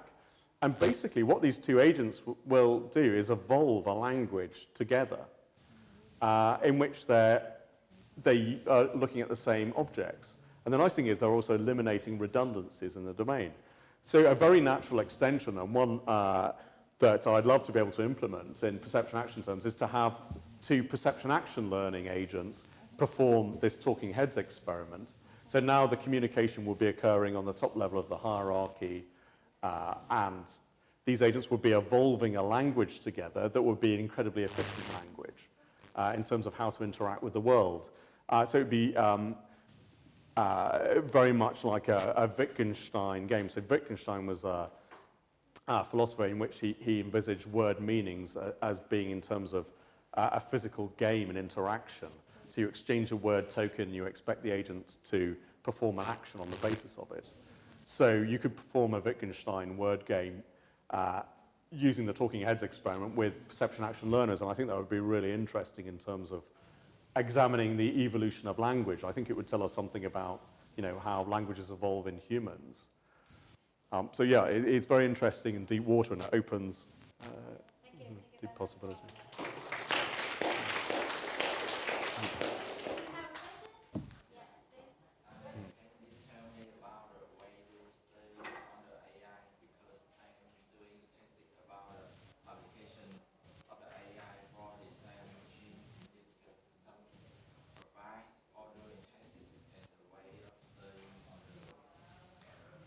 So I would follow an online course. There's some very good online courses, the Stanford one, that will cover the basics. And you can also, for instance, if you join the NVIDIA Developer Program, you can work on deep learning systems, and there are lots of training examples.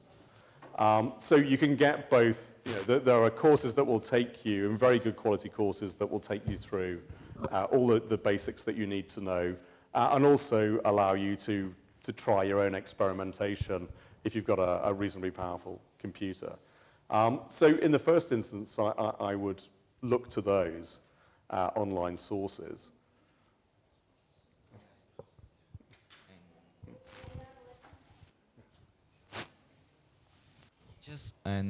How to I find the knowledge about because AI, because I using the 3D software to design from the plug on the machine, and how do I find the knowledge about that? I suppose if you want the most up-to-date knowledge, then look at good quality IEEE publications, so pattern analysis, machine intelligence, for instance. There are, if you look at, so if you do a search on top quartile journals in machine learning, it will give you a list of the journals you want to look at if you want to understand what the state of the art is. So these are academic papers, but often they will have links to code that you can implement yourself. So if you need to get the most up-to-date knowledge, then the peer-reviewed academic sources are the best place to go. Okay, thank you for your answers.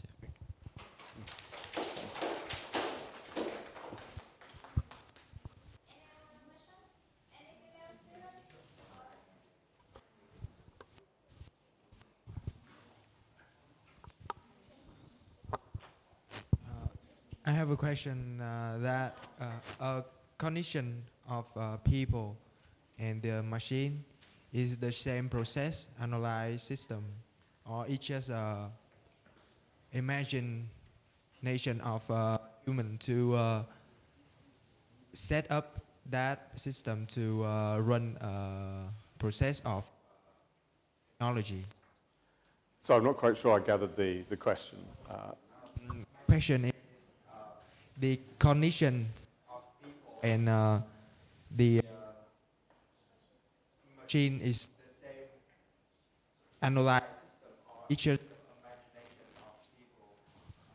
So are human beings using the same sorts of learning processes as machines? Up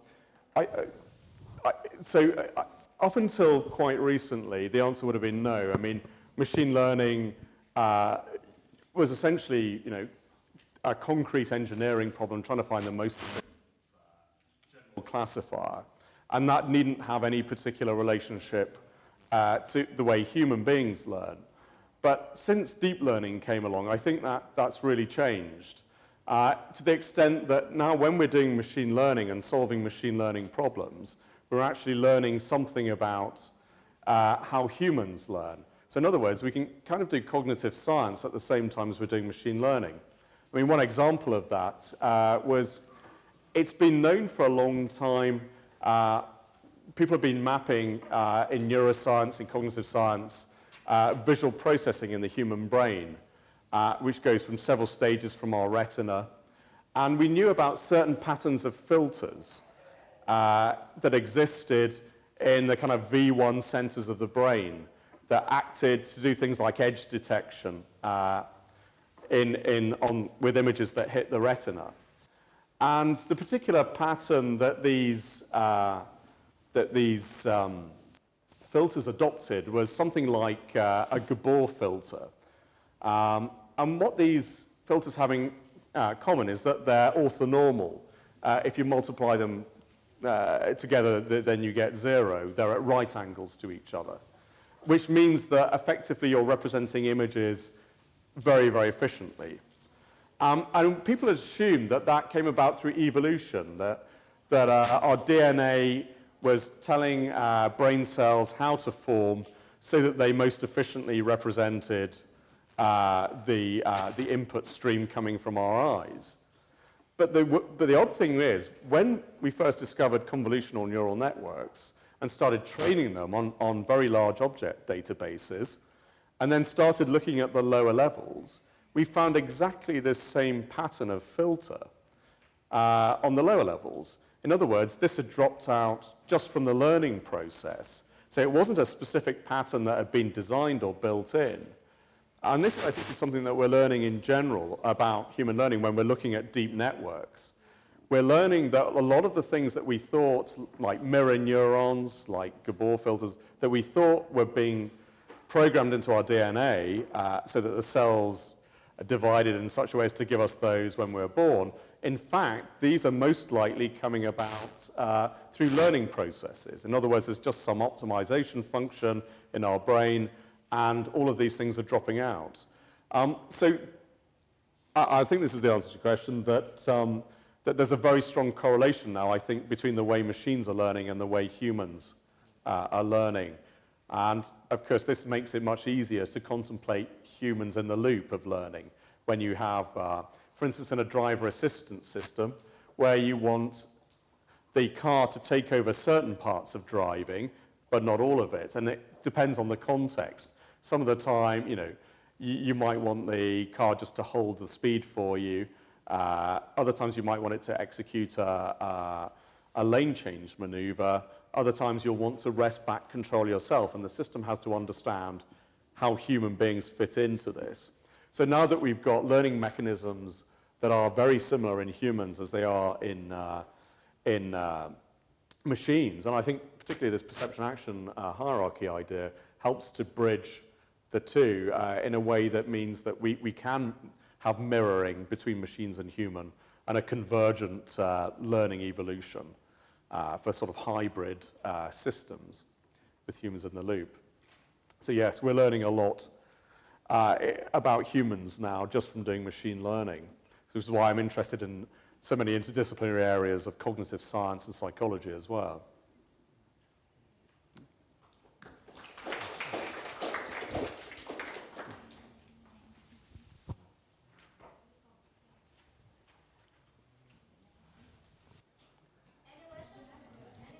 Yes, I have a question. Do you open online course, online course? Yeah. So I don't personally have an online course. If you become a student of the university, you can access the course materials. But I think ultimately the university has ambitions to make these materials online. And there are already a lot of very good online courses, as I say, that cover basics of machine learning. Yeah. But I mean, if you contact me personally, I can send material to you. Yeah, thank you. Yes, I'm joining a course about machine learning, Andrew, and so can I have some outline question? Sorry. I'm joining a course about machine learning by Andrew, and so can I have an outline question for you? Sorry, Just an a outline problem course? in my course. Certainly. So I mean, feel free to. Yeah. Continue. I'm learning in logical regression. So Okay. my question is why we should use neural network than another way like normal equation or gradient descent. Why we should use the neural network? Yeah. It's a very interesting question, and the answer is you shouldn't necessarily always use a neural network. It's simply that currently the state of the art for things like image recognition are defined by neural networks, by, in particular, deep learning. But if you have a small data problem, I mean, deep learners need an awful lot of data. And one of the reasons they need a lot of data is because they're not really efficiently factorizing the domain. So effectively, you need to feed in data that covers all the combinations. And they're very, very expensive to train, both in time and in data collection. And if you have just a small problem, you know, if you want to do some machine learning with data you've collected from a census of 20, 30 students, you wouldn't use deep learning. It wouldn't be appropriate. You're much better off with something like a support vector machine. They're much more robust for small data problems. But it's also the case that once a deep learning system has been trained, you can still use it for transfer learning. So for instance, you know, there are networks that are trained on enormous image databases, but you might have a specific image problem, and you can simply take that network and maybe just retrain part of it, retrain the top 2 layers or something to solve your particular learning problem. So the nice thing about neural networks is that you can leverage an awful lot of existing training that's already taken place. So I'd say it depends on the problem. If you're doing image processing, I'd still utilize a CNN if you can. But if you're doing machine learning, say on censuses collected from a relatively small number of people, then use a support vector machine. Yes.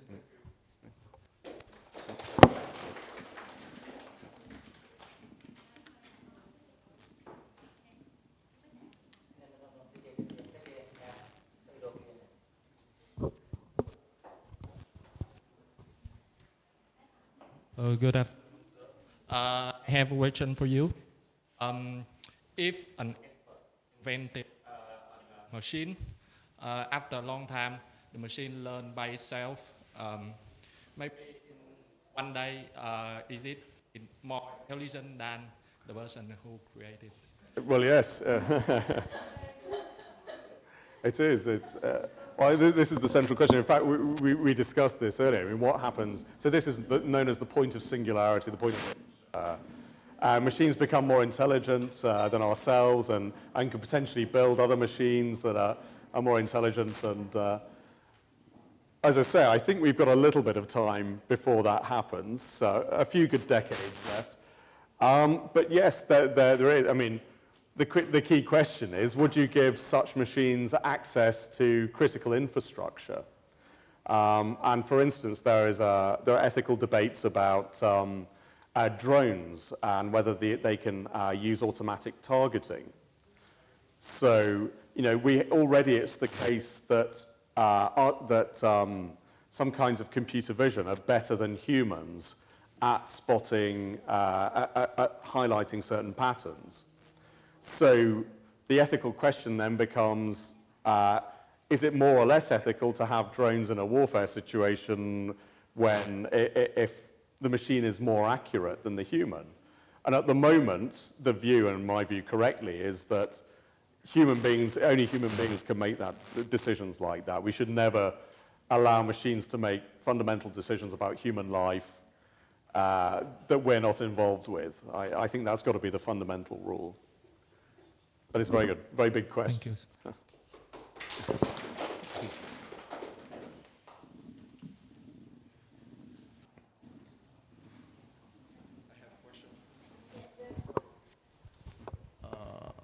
Thank you for your lesson. So I have a specific question about dreams for car project.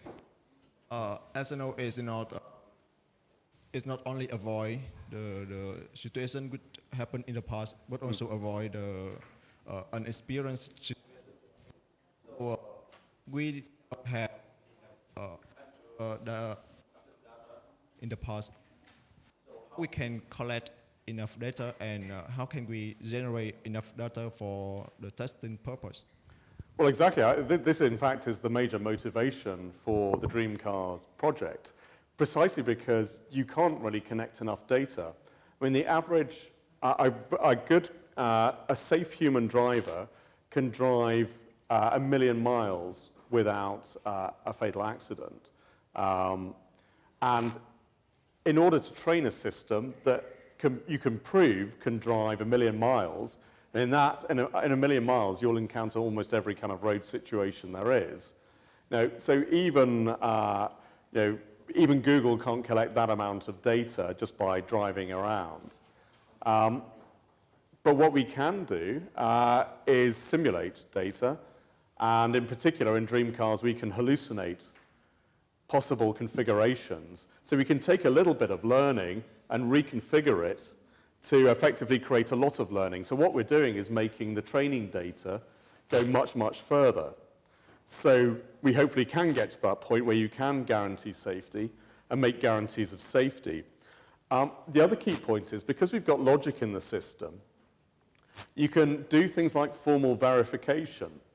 So whereas if you have a stochastic system, if you can't ever prove that it's safe, you can just say, well, maybe I've tested this 1 billion times and it's safe, or it hasn't caused a crash, but you can't prove that it would never cause a crash. Whereas if you've got logic in the system, or if you can translate, say, from neurons to logic, then it becomes possible to do theorem proving in order to say, in order for it to be possible for the machine to prove that it could never cause an accident for any conceivable situation.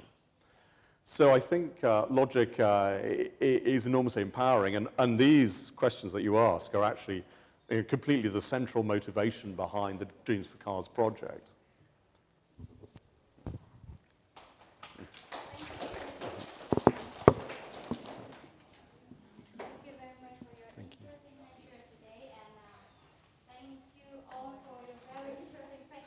Thank you.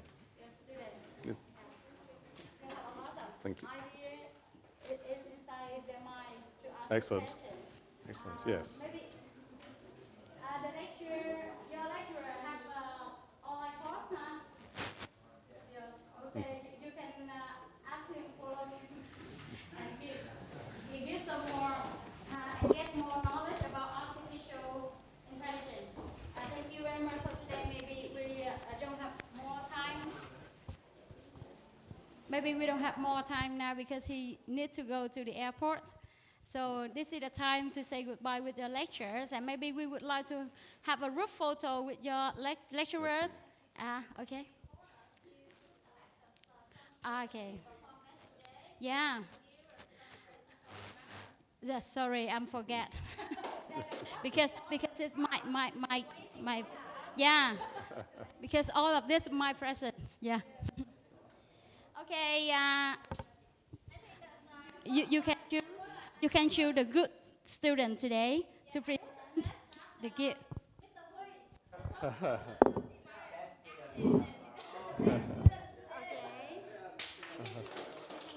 Oh gosh. It's my pleasure to meet you. Thank you very much. Thank you. I can contact you to get more materials. Absolutely. Please do. I read your profile. You got very good publications. IEEE, etc. Very good. Well, thank you. Thank you. Okay.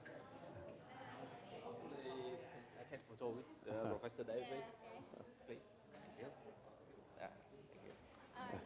Okay, em thầy cho em xin cái background của thầy. Can you move a little bit in the middle? Yeah. Okay. Thank you. 1, 2, 3. Yes. Thank you very much. Thank you. Please. Thank you. Thank you. Maybe the group of students, I would like you to choose Yes. some students. The next person was, I think that's the guy in black shirt. It's very hard to choose. They're all such interesting questions. Yes, all of them raise very interesting questions, but I think some of them is very... Absolutely. Maybe we just give it to the person that asked most questions. Yeah, most questions, I think that's the black one. Yes. Do you agree? Yeah. Absolutely. Mình tại từ 28 tháng 1 như mình ghi. Yeah. Well done.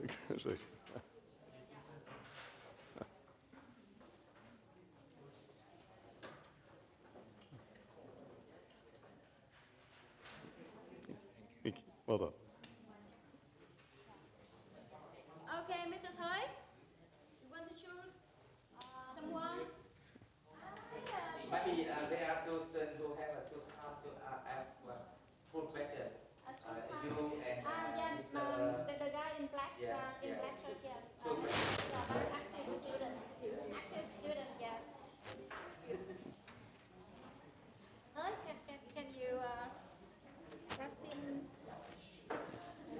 So, Thank you very much. well done. You Well are done. active and participate on the lecture. Yes.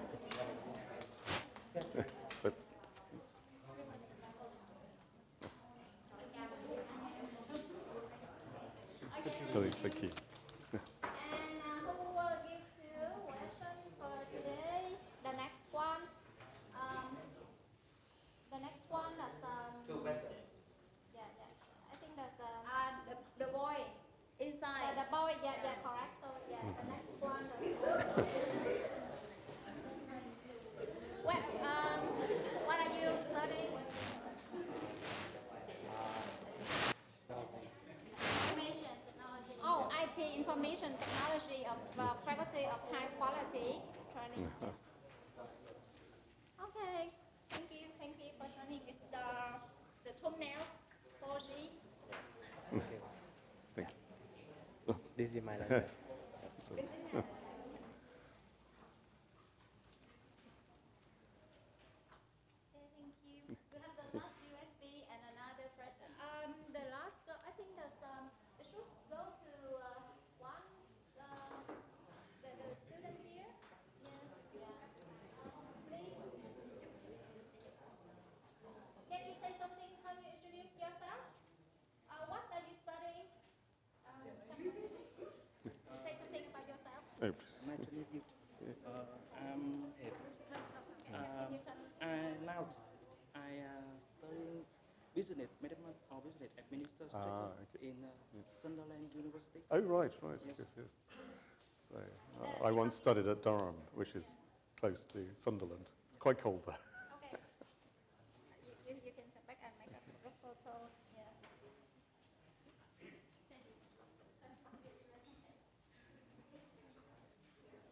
Okay, thank you. And we have the two more. That's the student.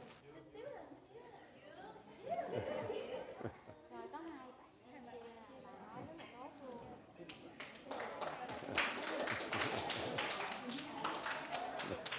Precious.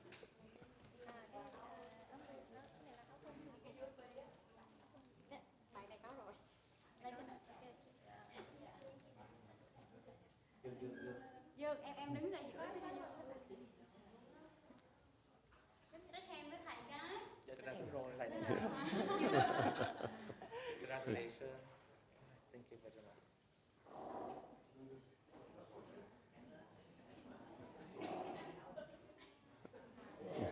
Okay, well done. Hai bạn nam, hai bạn đúng là bạn áo xám với bạn áo xanh à.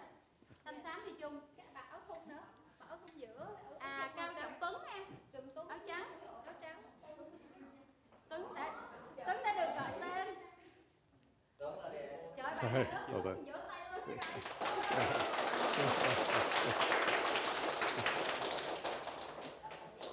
Chắc này là ngẫu nhiên nha, cô không biết là cái gì bên đây đâu. Em đứng xích qua chút xíu đi xong rồi. Mà đâu có thuốc gì đâu. Đây, thế này. Chắc là bạn này có cái này chưa? Dạ. Bạn này có cái này nhớ nói ở cô. Cái sau này nhớ lại cái này đi. Quay mặt ra. You should move to the middle.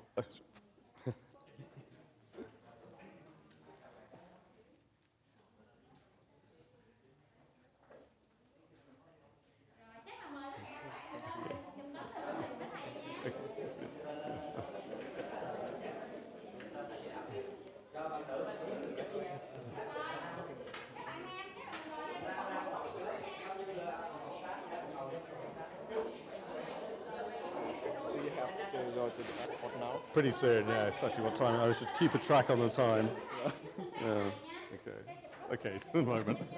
I got the contact information, your card or email. I don't have a card, unfortunately, but I can give you my email. Certainly. Okay. But it's just d.windridge.